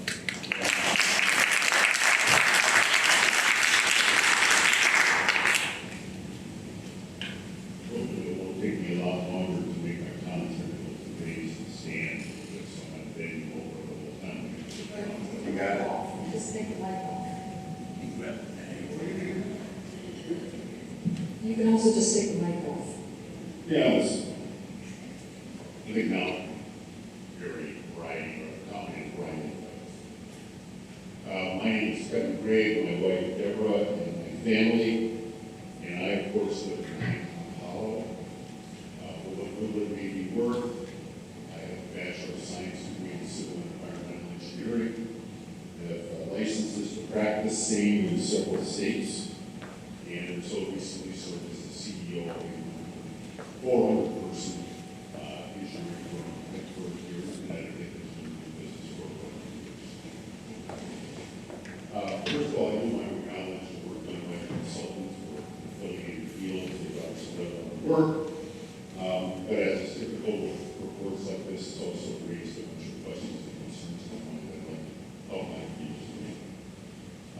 First of all, in the report itself, it seems as though there's relatively little attention that's been paid to the potential impacts of construction on the environment, much less the long-term effects of building 52 new dwelling spaces. Even less attention appears to have been paid to alternatives previously referred to the proposed development. For example, we would claim make more efficient use of their existing footprint, thereby reduce or eliminate the need for encroachment in that. Simply not addressed, I'm not saying they haven't thought about it. The report obviously acknowledges, and many mentions have been made, the need for landscaping as well as hardscape as part of the development. It's reasonable to assume that the amount of landscaping associated with 52 new dwelling units, or at least 52 new co-dwelling units, as well as ingress and egress to and from those residences will require the occasional application of nutrient-rich fertilizer, as well as potentially herbicides and pesticides. The report makes note of the wetland areas, and again, quite a bit of mention has been made of those areas, particularly the southern portion of the property, wetlands that, as you know, are proximal to and at least partially drain into Hop Brook. Nutrient-rich runoff from an elevated area such as that being envisioned for the planned development pose a direct and significant threat to the health of these wetland areas as well as to Hop Brook. It may percolate below ground and eventually find its way into perched water zones and local wells. Just as a side note, a lot of people believe that if they see an area that's designated as a wetland, but there's not a lot of ponding water or moving water, that it's kind of a minor wetland. In this particular case, the consultants mentioned there's a lot of underlying glacial till. If you're familiar with glacial till promotes a lot of relatively rapid percolation. So the reason that you're not seeing a lot of ponding water, you're not seeing a lot of water moving through these wetlands is because it's being absorbed in the ground. I think the implication of nutrient-rich groundwater percolating below the surface is relatively obvious, so it's very indicating to describe that. For those familiar with Hop Hollow, the ponds interspersed along Hop Brook are already experiencing advanced stages of eutrophication, at least dying, due to silt and nutrient-rich runoff from adjacent properties and gullies, including the town's nearby maintenance facility and Hop Meadow Golf Course. For what it may be worth, by the way, the hydrodynamic separators that the consultant refers to in the report, which I do believe must be part of any sort of effective mitigation, are not designed to remove minor particulate matter like silt, and they are not designed to do anything with nutrients that may be present in the groundwater.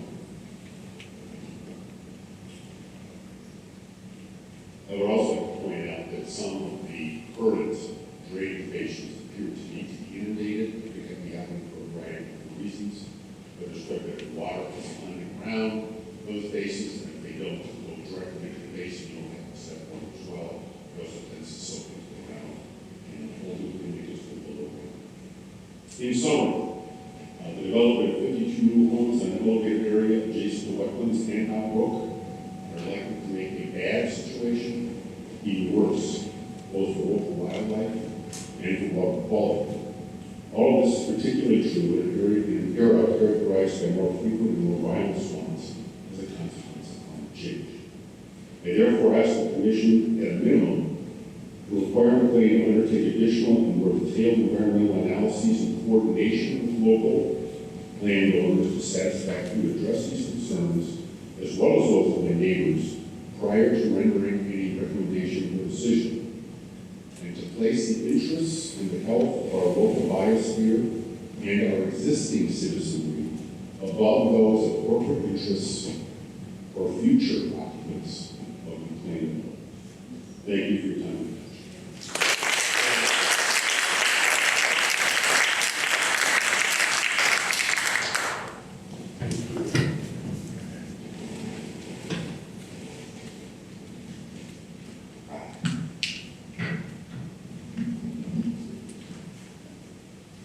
Jim Otosio, 6 Country Club Drive, 1961 is 64 years. And my father's house, I bought my father's house, so the family's been there forever. my daughter's gonna buy the house from me. A couple of problems. That one drainage there, which is right off my property line.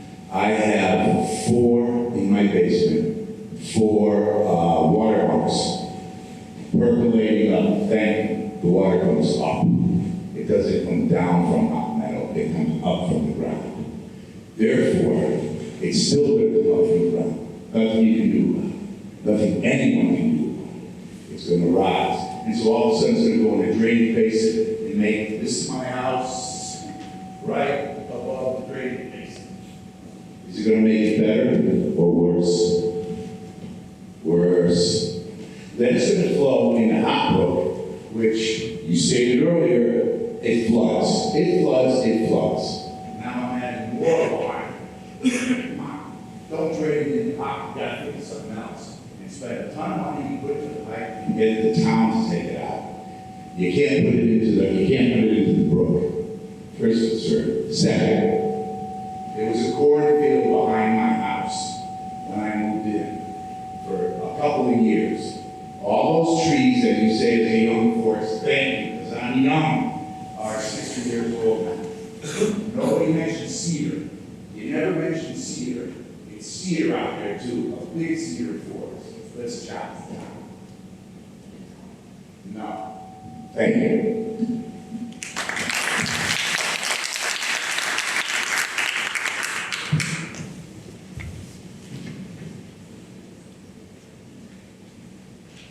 Oh, excuse me. Hi, I'm scared a little bit. My name is Christy Bunn, and my husband John and I have owned a home in Simsbury for about 22 years, the last 9 of which have been spent on beautiful Hot Hollow. And we invested in Simsbury because of the charm and the good schools and the town's ongoing commitment to protecting and conserving its incredible natural landscape and wildlife. When we moved to Hop Hollow, we were told by the previous owners that the meadow was part of a watershed, therefore protected, and we looked into it, and it was, and it couldn't be built upon. If we had known Plains desired to build a high-density development in the meadow, we would not have purchased our home. You see, our home also, Jim showed you where his is. I'm right across from this whole monstrosity. Our home will be greatly affected by this development. Our front door faces that meadow, and just a note, there was an incorrect, the water does not flow up from my house to the meadow, it flows down. One of those arrows is incorrect, and perhaps others as well. So we have water coming into our house as well. We dealt with it with a French drain, but I can tell you, you can come to my house anytime there's melt or rain, it is coming down into Hop Brook. So that's just incorrect, and I don't know why they would say that. So our front door faces the meadow, our back goes down on the slope to Hop Hollow, and we are on the water, and we are on septic like many of our neighbors in the surrounding areas, and we are extremely concerned about the impact this development will have on our property values, as well as our neighbors and those in the surrounding community.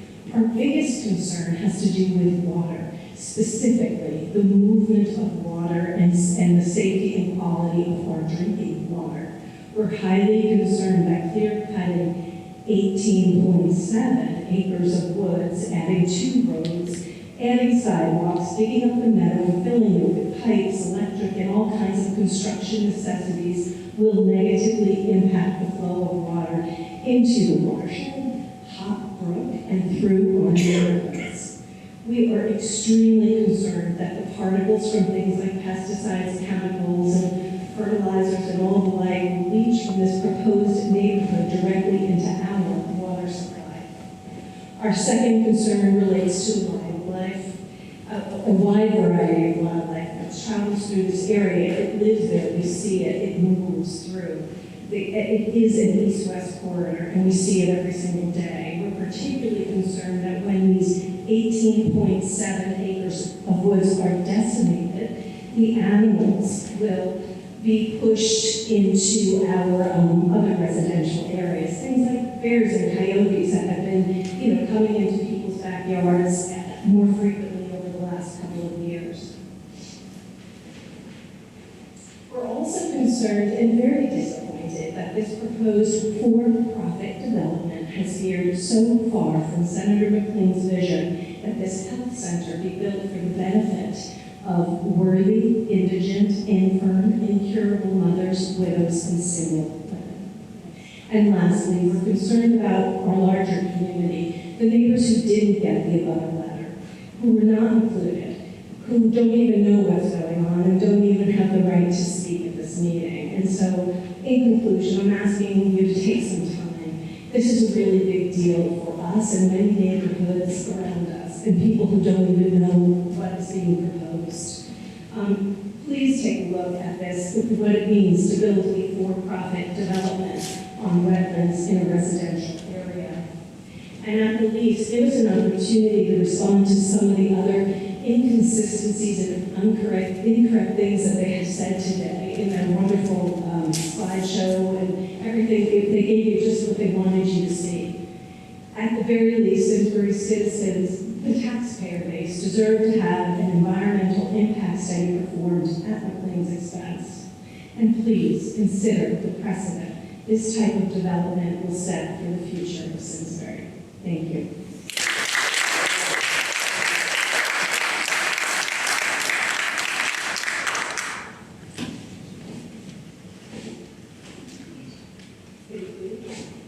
My name is Ron Grossman. I'm here with my husband Andrew. We live at 17 Hop Hollow, next door to Christy and John Bunn. My house is a little corner edge here, a few yards away from where their storm drainage basins will be built. You'll also notice that those down arrows are my home, where the water runs down from the basins. Our property directly abuts the proposed McLean development. We've lived on Hop Hollow for 18 years, raised our 4 children here. My testimony tonight may echo what we hear from many of our neighbors, but I hope that these common themes will help to underscore for you what a special and singular place McLean planned to destroy with this proposal. I will not refer to it as meadows because the irony is too thick of destroying this glorious meadow to put up this monstrosity. When we decided to purchase a home in Simsbury, a major factor in our decision was Simsbury's express commitment to preserving green and open space. We chose our home specifically because of its location next to the meadow. We, like every homeowner on Hop Hollow, were told when we purchased our home that McLean had long committed to preserving the meadow and never developing it. So as you can imagine, we were shocked when we learned of these plans and frankly horrified when we saw the extent of the destruction of this beautiful natural place that McLean has proposed. I urge you to reject this proposal. It runs absolutely counter to our town's recent survey, which residents is to preserve green spaces as a priority, and the town's new plan affirms that priority. Our home sits downhill from this proposed development. Again, if you were to walk this land like we have for 18 years, you would know that their maps run counter to what we know. We sit in the hollow of Hop Hollow. Our property borders Hop Brook as it curves around the southern and western edges of our property. Others will speak here with more authority than I can about the potential impact this development will have on the wetlands, on Hop Brook itself, on the water table, and the flood zones, and our well water. What I can say with certainty is that in the 18 years that we've lived here, we've experienced more severe weather and flooding events with more frequency than each passing year. I have grave concerns about the impact on our property and on Hop Brook of removing these almost 19 acres of forest, adding a mile of 24-foot wide road along paved driveways, and 52 homes built on concrete paths.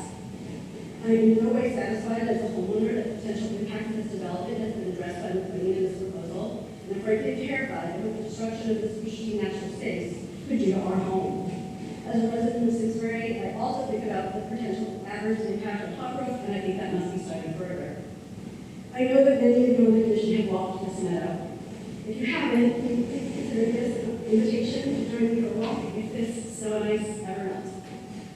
You will see a place of extraordinary quiet and beauty that will be forever erased by the unnecessary addition of these homes. The meadow is magical, honestly. For each of our 18 years, a new meadow emerges every spring and unfolds through the summer and fall before it's long in your sleep. It's an ever-changing canvas of flowers and grasses that feed and act as a habitat for a stunning array of wildlife. Birds that include barred owls, turkeys, woodpeckers, hawks, bluebirds, our everyday heron, and the egrets of the adjacent waters of Hopper, not to mention migratory birds that pass through each year, as well as salamanders, spiders, insects, various other pollinators, the turtles that lay their eggs in the meadow every spring, along with animals large and small, bears, coyotes, deer, bobcats, rabbits, I swear I've seen a mountain lion, and 100 other species. Not only will the construction of this development destroy the beauty of this natural place, it will also displace all of this wildlife. And these permanent structures, along with the lighting that will also be part of this development, will eliminate acres of land with dark skies overhead. So again, I ask that you reject this application for the assault on the singular and beautiful piece of land in town that reports to protected stream place. At a minimum, we request that you require the plan to conduct an additional environmental assessment with an independent third-party contractor to address our many concerns about the impact of this massive development on wetlands, the flora, the fauna, and the properties that surround this land. Thank you. I'm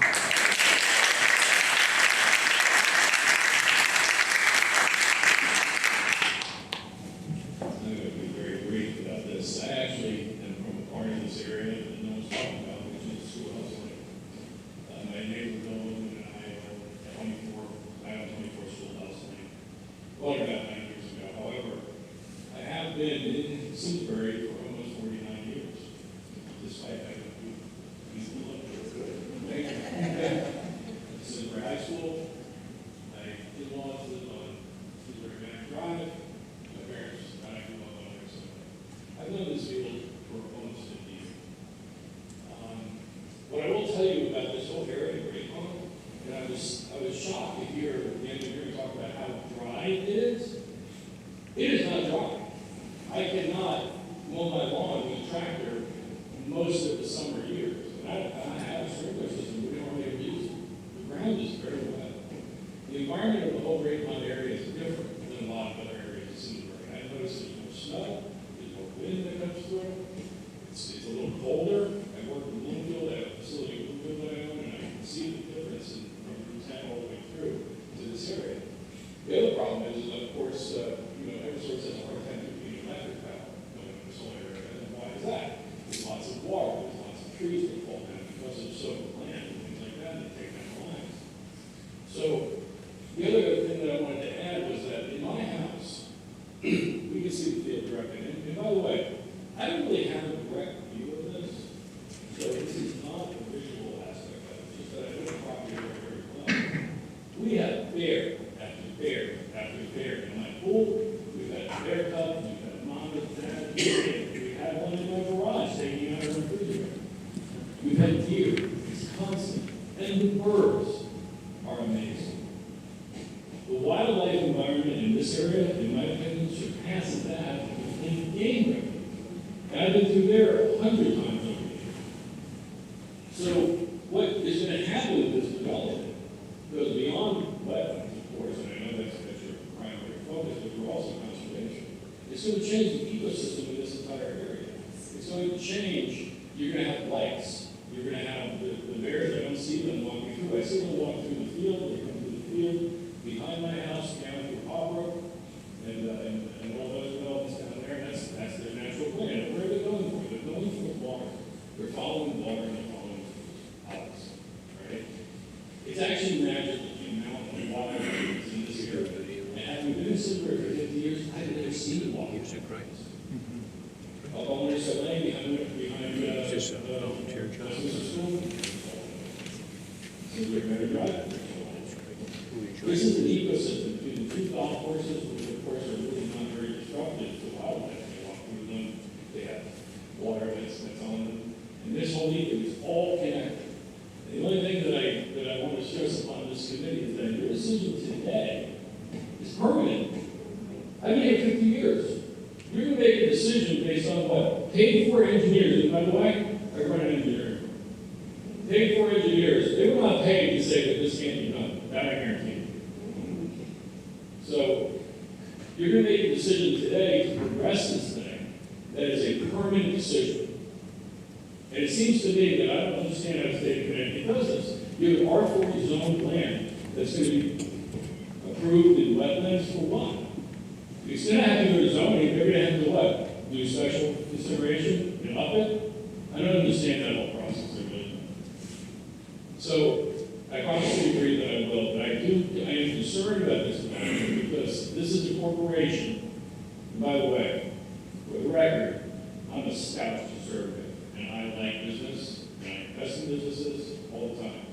So this is not political. However, this still is a corporation, and this is, although it's a 501c nonprofit, they obviously have to make a profit so they can pay their staff and take care of their facilities and all this stuff. And it's going right in the heart of what is the best section of the town. And I believe wholeheartedly this should be rejected and not progress to zoning. Because, let's say, zoning is not having a very good record in the town of Simsbury. Let's talk about the heart. Let's talk about a lot of developments in this town that are not true. So it concerns me that this will go to zoning, and I'd like to see it stop here. And that's all I want to say. Thank you.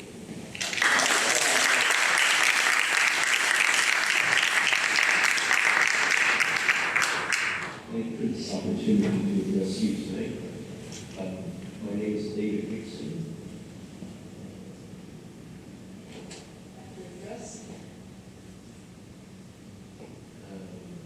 I'm asking that the following Sorry, testimony. David, what's your address? Sure, I will. It's 6 Hop Hollow. I'm asking that the following testimony be added to the record. I have lived most of my life at 6 Hop Hollow, sharing a property line with the McLean land. I'd like to offer contextual history of this land area proposed for development. I'm really speaking for my father, Alan, who would have much more to say about this proposal that would forever violate the wetlands and habitats. If only he could be here tonight. At 95, he is now unable. My folks were devoted throughout their lives to land conservation and protection of the environment. My father applied this passion to affect how humanity can better coexist within our shared natural world. Alan W. Hickson was a landscape architect and land planner with his firm based in Simsbury during the late 50s through the 1990s. He was very active in town government regarding land preservation and served on the commissions planning and zoning as well as preservation and inland wetlands for decades. He was not against development, but sought to save the indigenous beauty that still surround the residents of Simsbury by sparing the land from overdevelopment. He believed in open space and diminishing our imposing footprint.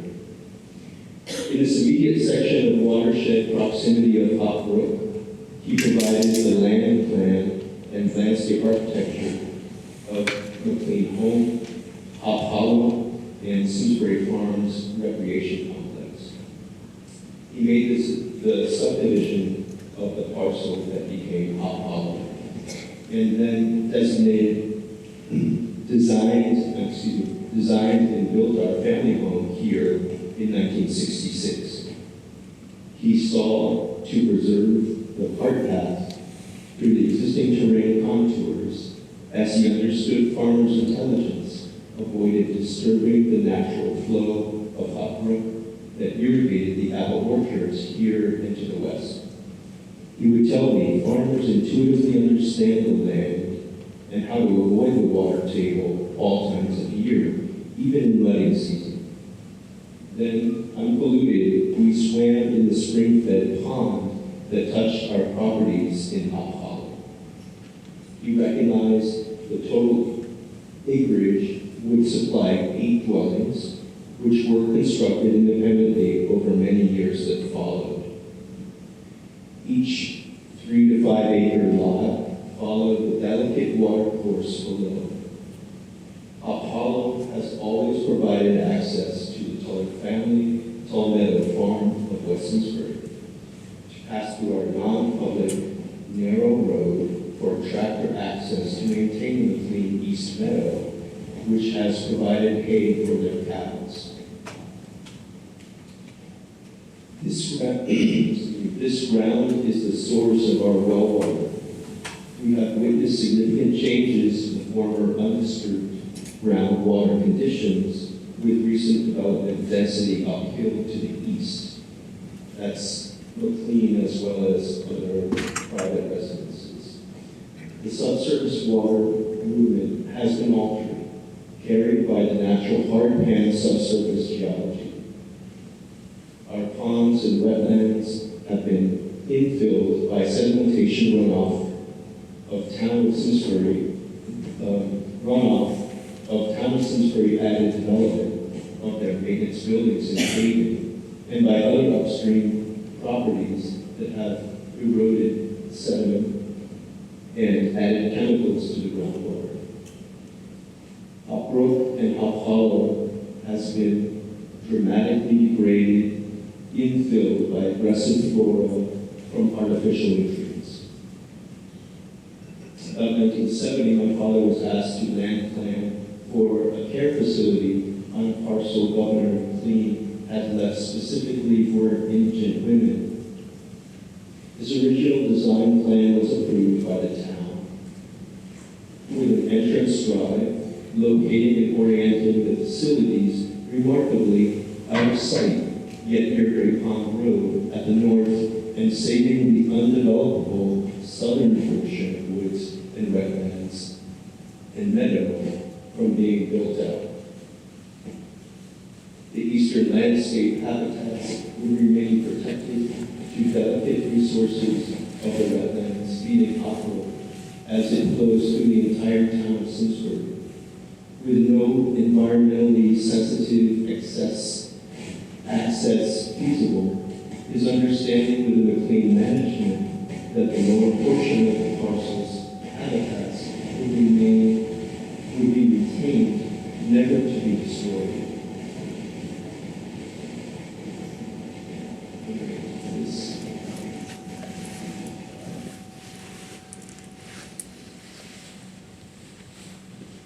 My father conveyed to me over many years his understanding of McLean that the land to the south of existing facilities would not be developed. This was common knowledge of former residents as well as some of my current neighbors. He believed that the pristine habitats would forever be protected as natural open space in Simsbury, and that any future housing developments would be at the northerly sections close to Great Pond, which have now been built out. He believed in land use conservation, impacted Simsbury's approach of restraint that has valued its natural resources, its habitats, beauty, and the quality of this early New England town for its people to enjoy. I believe this proposal seeks a gross overbuilding of the McLean land. Thank you for your stewardship of our environment and for your dedication to our community to the same.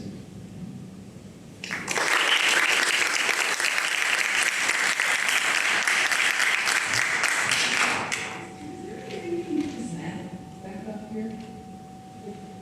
Over there, that man. Oh, yes. Okay, back up. The laptop is supposed to. Just curious.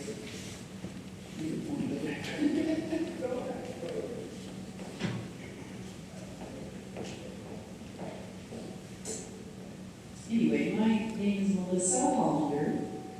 My husband and I, Aaron, live at 13 Schoolhouse. And we are that very bottom left-hand corner house. So our home backs up to the parking lot of the main nursing home building. We have about maybe 200 feet of woods between our backyard and that parking lot for the nursing home. We will not see this proposed development from our home, but I believe it will have an impact on us. Some of my neighbors and friends here have done a great job talking about the zoning regulations, environmental impact, and I want to focus on a few other issues. First of all, while reading from the Simsbury Plan of Conservation and Development from 2024, about a year ago, I was struck by a few important points, and these are quotes. The town plan shows that residents were very particular about what to do with open space and ensuring the preservation of our natural resources. Open space is now the residents' top priority. Healthy and prosperous communities do not just happen. They are created by informed and intentional choices based on a comprehensive long-term plan.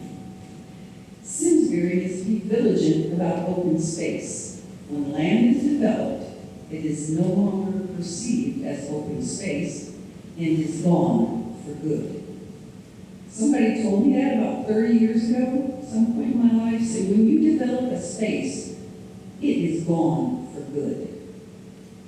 If you look at your map, we are on a narrow strip of land between this proposed development and two of the east-west wildlife corridors that are on your map in your conservation plan.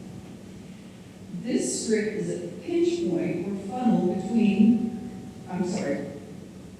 for wildlife to travel through.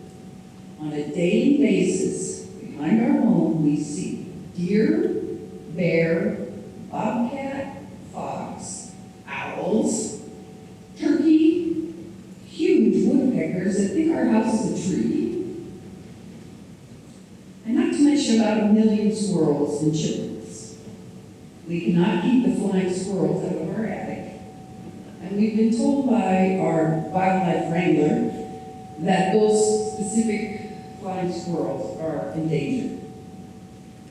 We also have one very annoying geriatric bunny, and by destroying this 19 acres of trees along this path, you are jeopardizing what you clearly stated as your priority. A couple of other points that nobody has brought up, but we live on the other end of this development.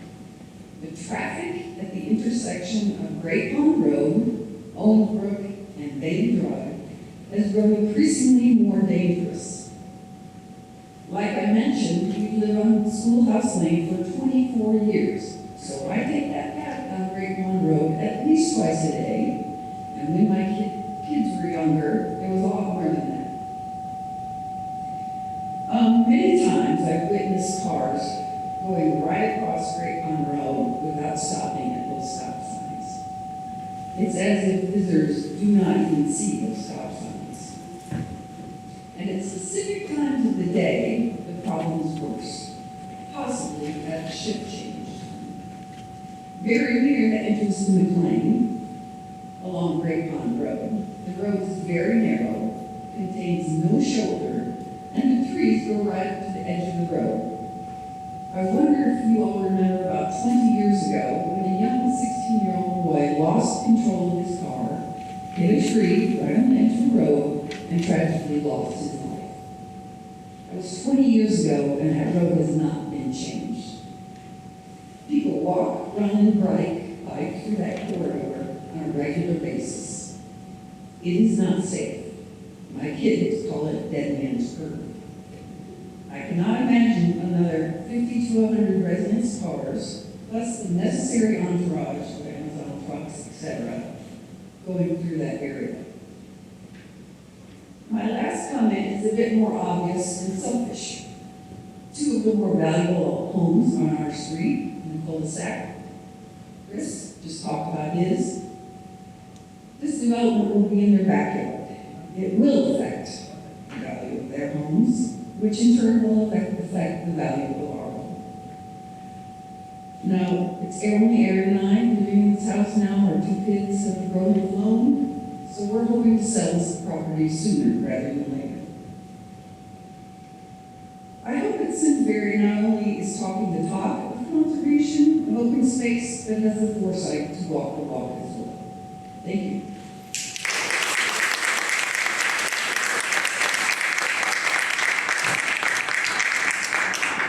Hi, good evening. My name is Judy Pluta. I live 200 Foot Drive. I've been there for 22 years.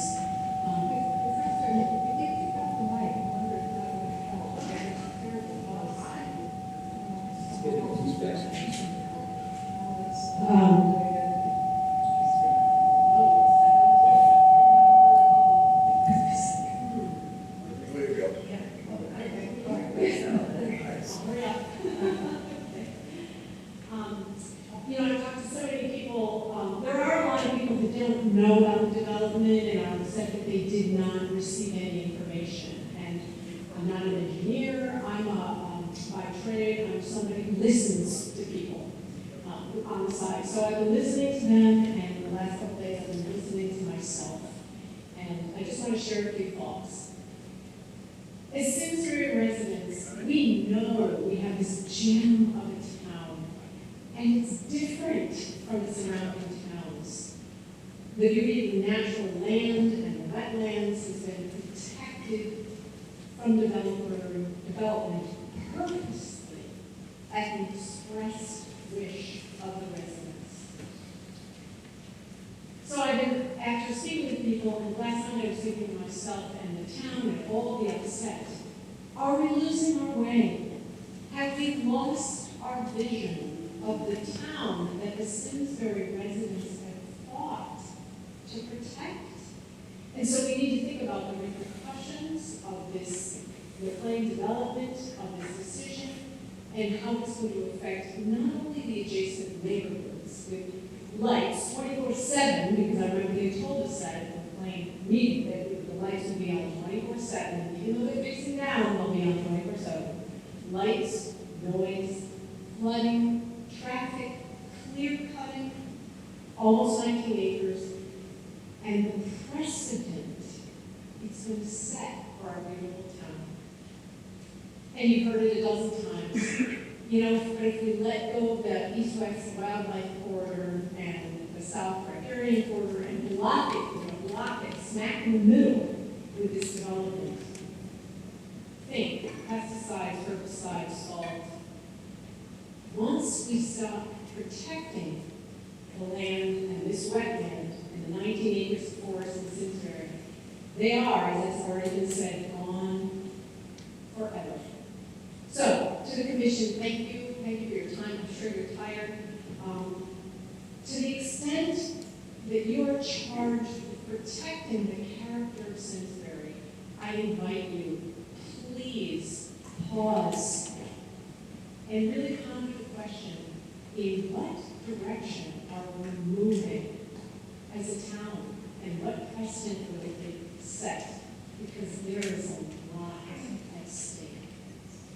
Thank you very much.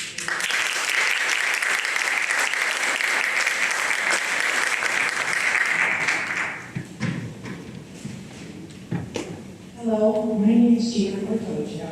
I live on 6 Country Club Drive. I've been here since I got married in '82. And what you're proposing, our house is going to be about 100 feet from where they're proposing, our backyard.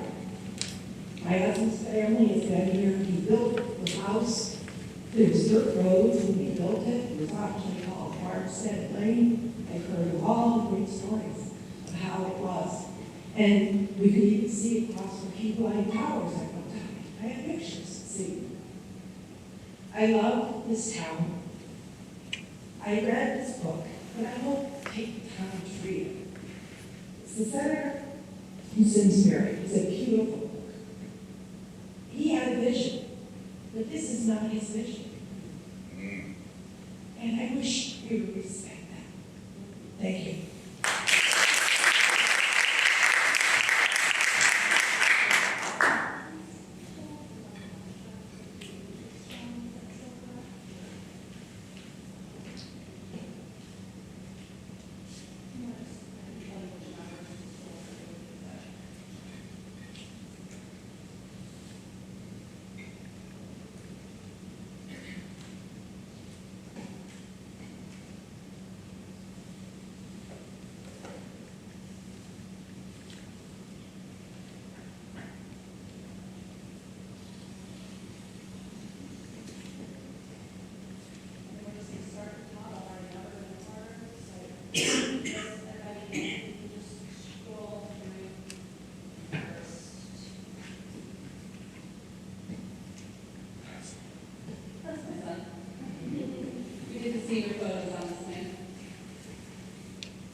Hello, my name is Jessica Franks. I live at 4 Country Club Drive with my husband and 4 children. We moved into our home in the summer of 2021, in large part because of the magnificent patch of woods and water behind our home. I love to hike, and I am a professional painter, so have walked these meadows and painted these waters many times. If you could scroll over. Is it not? There we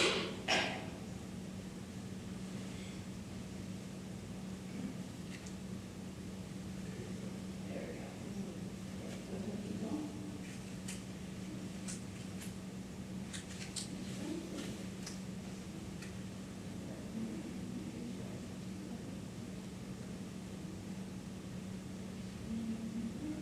All right, so right here. I was also going to mention going outside and looking at the night sky because it's so incredibly dark. It's very starry at night, but that was one of the images I'm showing. All right, so we're on to the beautiful scene of Hop Road. Yep, keep going right there. There's Hop Road. I'd like to begin with my concern about the impact on the water to those of us who live on Hop Road. Here we have an application submitted in winter, tested during drought. Now if we can scroll a little more to the video. Will it play?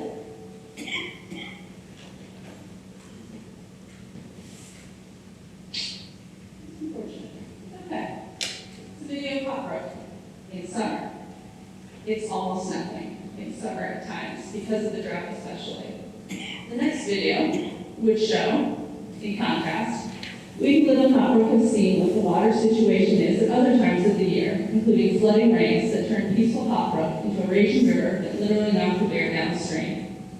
Promises that the 3 retention depressions will hypothetically handle the additional runoff of acres of impermeable surface in these extraordinary but real and more regular weather events is unverifiable in real life. Stormwater catch basins are poor substitutes for actual wetlands and wildlife habitat. The people who bear the brunt of these storms are those along the banks of Hop Road and applications such as Shady Lane, whose homes are already threatened by these events, not complete residents. Now on to River 8. And if you can just scroll while I'm talking, this is just more visual. Now to the land. It is a patch of acreage already alive with life. We relish our reciting of bear, coyote, turkeys, turtles, hawks, bobcats, foxes, deer, and heron, and myriad other birds. Because we live on the edge of this marvelous open space and woods, I've seen many times when one of these creatures, or a whole family, come running from the neighborhood, getting away from dogs, humans, and cars, to stop and breathe once they arrive into this wooded haven smack in the middle of all of these neighborhoods, school zones, and golf courses. There would also be a video, if it was working, of the bear that hibernates in the tree that is directly in front of the future retention pond, that they're going to clear the forest behind this tree to build a pond. We affectionately call it our bear tree, and we look forward to seeing him come out of hibernation every year. I've also watched a mother bear sleep with her cubs down by the brook and deer herds munching in peace. I've seen repeatedly what a haven it is from encroaching humans. The clearing of 20 acres and the addition of 52 units is at complete incongruity, not only with this thriving ecosystem that uses this land as respite and a travel corridor, but also with the town zoning and the town's plan of conservation and development. It is not the town's responsibility to change its approved zoning and conservation plans based on the economic benefit it would bring to one business and the retirees with deep pockets that business needs. This is a test of Simsbury's commitment to its previously ratified rules and goals, and I hope we do not fail it. Thank you.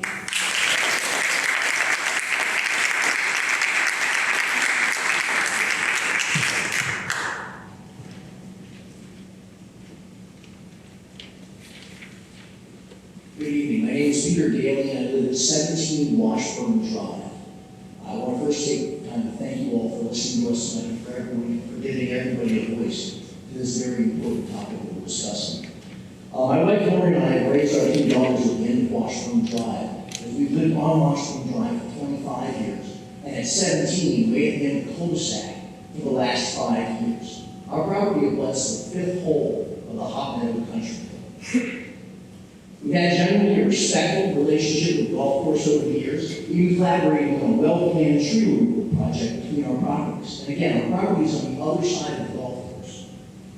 The last 2 projects I've been playing home, however, over the last 10 to 15 years, have had a dramatic impact on the properties at the far end of Washburn Drive. We on Washburn Drive have flooded basements, soggy, unreachable backyards, and crumbling retaining walls and landscaping as a result of the last 2 projects we've done over the last 10 to 15 years. These impacts have had very real financial and health impacts on the entirety of our neighborhood. Over the years, I've had several conversations with previous McLean president, David Bordenaro, who was very responsive to my requests, even helping to mitigate issues that resulted from the first construction project that happened virtually in our backyard. Sadly, the most recent development a year ago, a new, more serious problem arose from the most recent development. While we've been the beneficiary of dry summers, most recent storms that have come through, including one that's come through for the last couple of weeks, has had a significantly deleterious effect on the entire block on our side of Washburn Drive. Over the years, we've been up at midnight, pumping water out of neighbors' basements. We've been cutting carpet out in rooms that have been destroyed. Our retaining walls have crumbled and had to be replaced at significant cost and inconvenience. You can track the water runoff from past developments running through the wetlands behind our house and the golf course, behind our homes, across our backyards, down our driveways, and down the length of the entirety of Washburn Drive until it settles in the middle of Washburn Drive and runs off through a pipe into Ramsboro. Tonight, if I'm hearing correctly, many of the people and techniques and technologies are planning to address the water runoff much like they did in the developments that happened in the past. The same people, the same developers, the same techniques. If this is so, I'm very skeptical that these plans are sufficient to prepare the residents that are abutting with the new development from the impact of the water runoff that is going to happen on their properties. Tonight we're discussing the future of an enormous new project, and there have been many perspectives shared tonight. But I've seen this movie before, and while I respect the expertise and the commitment of the developers, and I respect everyone here in the room tonight and their perspectives and the talk track that you folks have in front of you, I've seen this movie here. I've seen this movie before, and it's not a pretty one. So, tonight we're discussing the future. I'm here to ask everyone if we can prayerfully consider the demonstrated history of this type of development in this type of area. I'm also here to offer my experience wrestling with the inevitable impacts of these projects with anyone who would like to hear the story. It will give you pause. Thank you so much.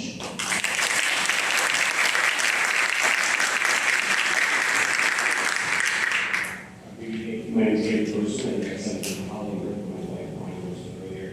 I came to a bunch of your meetings over the last couple of weeks to kind of understand your process as we geared up for this meeting.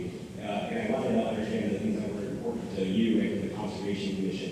And I heard so many different things, and I went and watched your videos and the different things that you've produced over the years, the rest of your life, for what's important to you. And so I have so much to share with you, and I look forward to talking to you for a few minutes. I'm nervous if I trip, please forgive me. The first thing I would say is that the Birdman of the United States said the person responsible for passing the Migratory Species Act would have asked for an environmental impact study before this happened. His history said that he would do it, and so take time now to really check to see what the environmental impact would be of this project. It's something that George McLean quoted as somebody who's been so significant just in the Grace history. Forgive me for being, I'm not an engineer, but I don't think they know their site. I don't think that they understand where the vernal pool is, where at the elbow on the property. I don't know if you can go back to an earlier map that shows the meadow as it is currently. I don't think they know where the water is for several months from March through June. I don't think they understand that the wetland that they show as a thin strip is actually a system that is 500 feet, 600 feet wide, and that if they're building a road through there and putting houses there, those houses are going to have water in them constantly. I don't think that they understand that where the water drains is going to go into the basements of people's houses on Top Hollow or on Country Club Road. I think that there's so much that they don't know. I think that they did their study during the drought, and that it goes against best practices. They didn't show us any mitigation that they did to take account of the fact that it was a drought, other than saying that they did. I don't think that they really understand, as I said, the eastern side of the development, the southeastern side, what the standing water actually looks like there for months of the year. As I said, the pool at Yellow, if you could go back to the empty field, where the field doesn't have houses on it. So if you look, that's I can deal with that. If you look at the elbow, or the top of the meadow where they're going to build, there's kind of an elbow around the turn right there.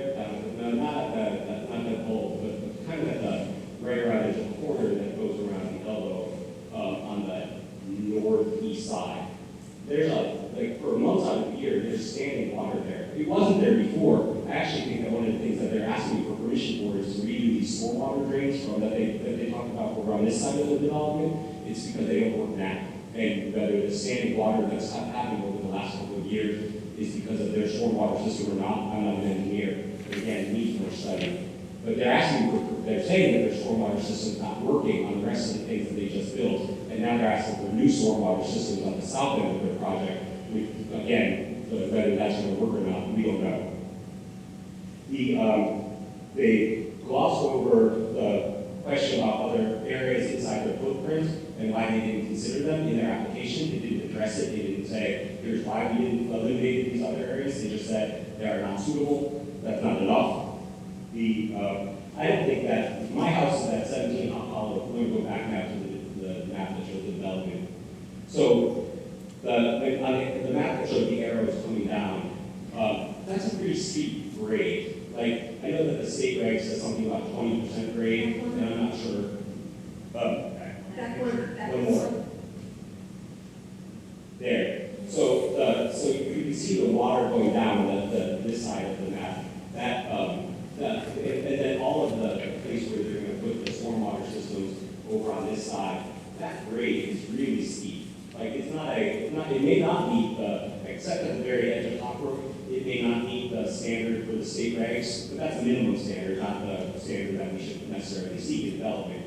And it's pretty steep, and I think that they're not really showing the accuracy of it. And I bet you probably can't see it unless you go walk the area.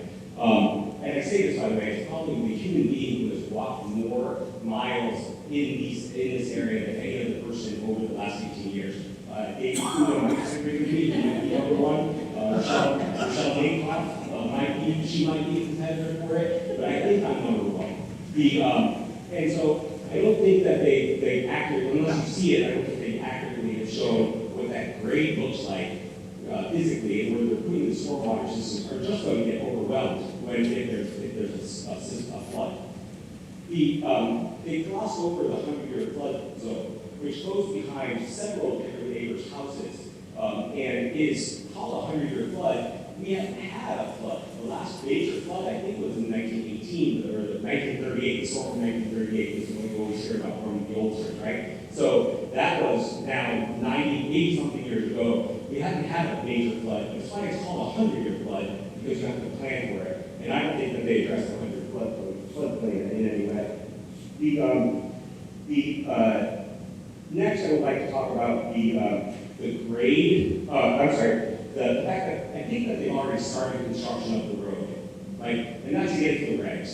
Like they showed the area of where there were no trees, and you can see that they've kind of started to build it. They've already laid down a footprint for the road. And that's in violation of, it's certainly not the regs, it's the spirit of the regs and of the town directives around development. Trees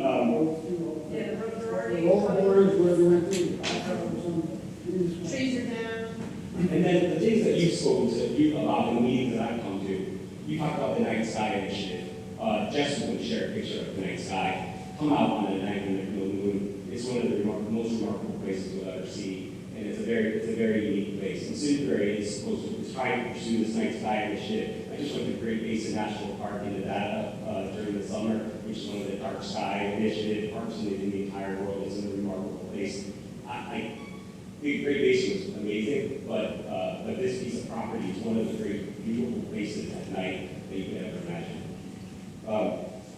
Next, I'd like to talk about the woods. You know, we've been talking about the meadow. If you saw the meadow in June, the meadow is one of the most remarkable places we've ever seen. The diversity of flowers and plant life is something that is just shocking and incredibly beautiful. The animals that it supports, when you see a box turtle and you know it's laying its eggs in that soft sand that we talked about earlier, and that which is an endangered species.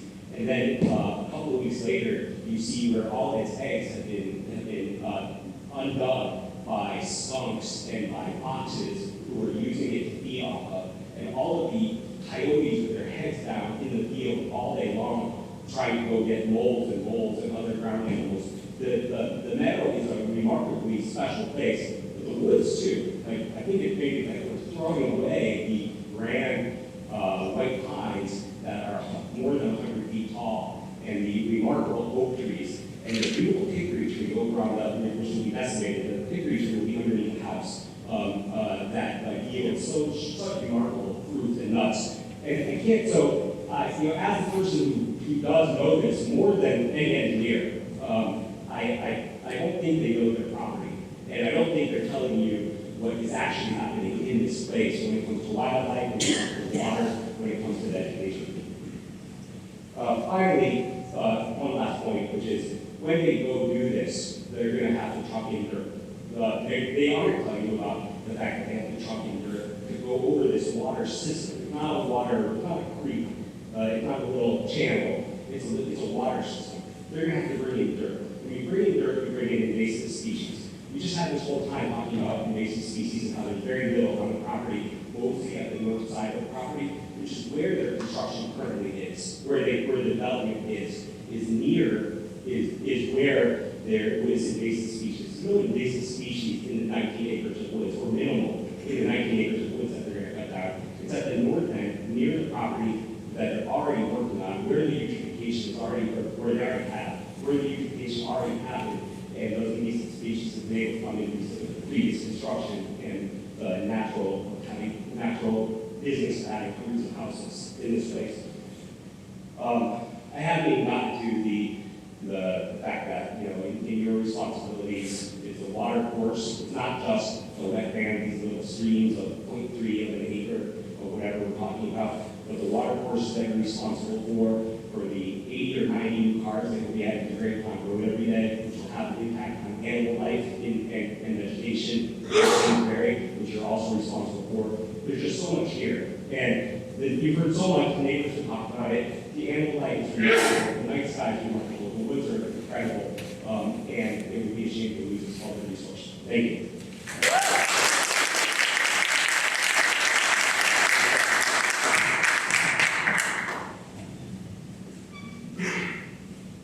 Hi, my name is Greg Whitehouse. I live on 11 Hop Hollow with my wife Maggie and our 2 children. We moved in about 3.5 years ago, like many of the other Hop Hollow residents. There were only 2 owners before our home, before we purchased the home. Very much under the impression that given that these are wetlands, that this development would never be made by the community or anyone else for that matter. I can't add much to the commentary of my neighbors. I appreciate all their comments and agree with many of their concerns, both in terms of the conservation of wildlife that we see regularly coming through the meadow and their accessibility and their ability to do that. But also, one of the concerns I have is actually to go back to the pictures with the arrows in different directions. McQueen has stated that their intent is to preserve the meadow. But what they're actually showing is building, cutting out the elbow of the meadow and basically taking away about half of it. What you can't really see from this graphic is that there should be some arrows coming down from the top where they are going to be lifting houses. And my principal concern there is that you're changing the topography, you're adding slabs that are going to direct water flow in a different direction.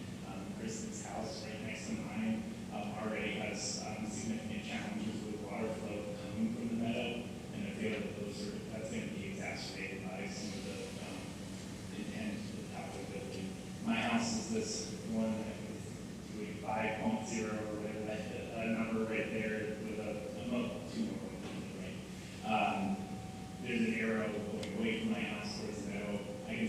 has its flat there. So you were, not showing kind of direction of water flow from the hill down the meadow. It was a misrepresentation. I have concerns that there's other misrepresentations in what they've proposed in their plan already. Significant concerns about the continued water flow into Hopewell and how that's going to continue to impact that waterway as we've continually seen that it's flooded regularly in the past.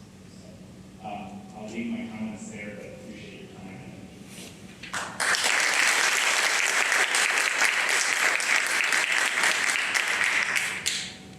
Are there any other comments? Should we turn it over to the applicant to respond? So Madam Chair, I would do two things. First is that I don't have the bylaws in front of me, so I don't know whether you usually have a hard stop at 10 public hearings. I would get a motion to extend the public hearing past 10 p.m. I'll do that first. It's about 6 minutes.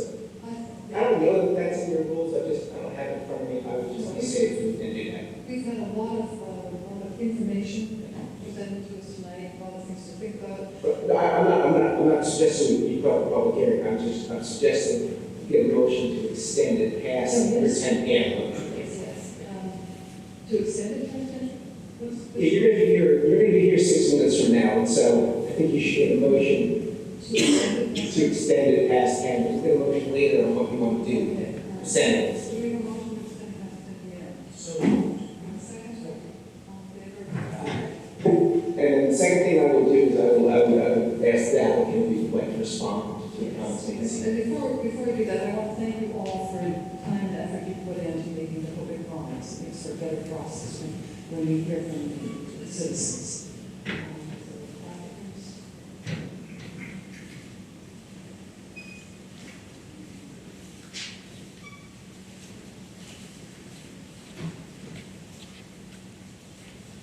Thank you again for the record.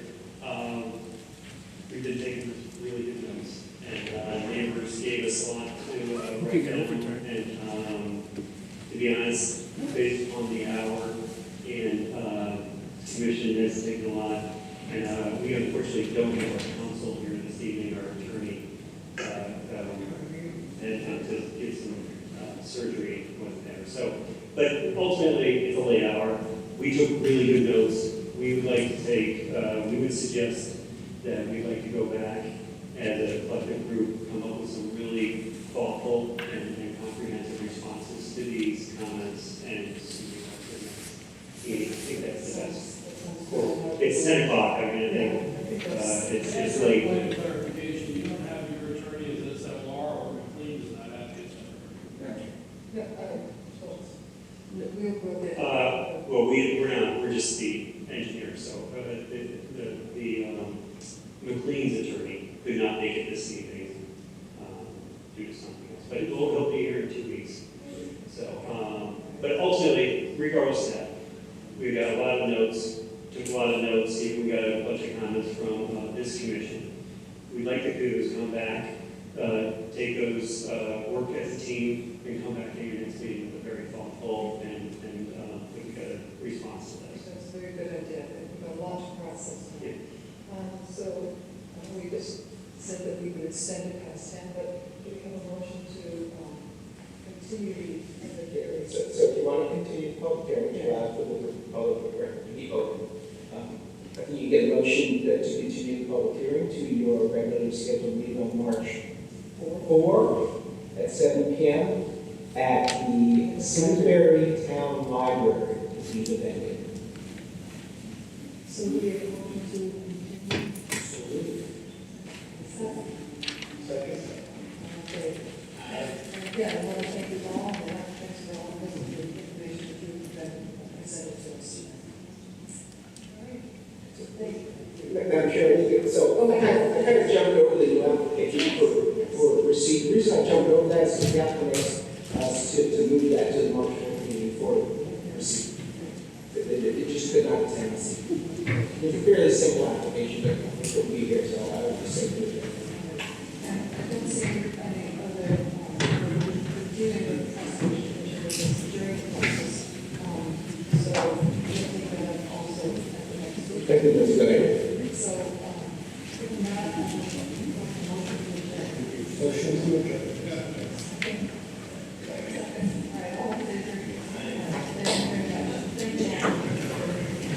For over 40 years, SCM has been the voice of our town, bringing us together through local programming, education, and live broadcasts. SEM isn't just about television. It's about empowering our community, ensuring our voices are heard during government meetings, and celebrating milestones like our high school graduations. But today, SEM faces a challenge. Our funding structure is based on television subscriptions. And it's no secret, people have been cutting the cord. With a shift to internet-only subscriptions, SEM receives less revenue, even though all our programming is freely available online. We need your support. We need your support. We need your support. We need your support. We need your support. Your donation can make a difference. It will ensure that SCM remains open, continues to educate our youth, and keeps our community informed. Thanks to SCM, I've been honing my creative skills, helping me work towards my college degree. SCM is crucial for keeping our community connected. SCM isn't just here to broadcast local events.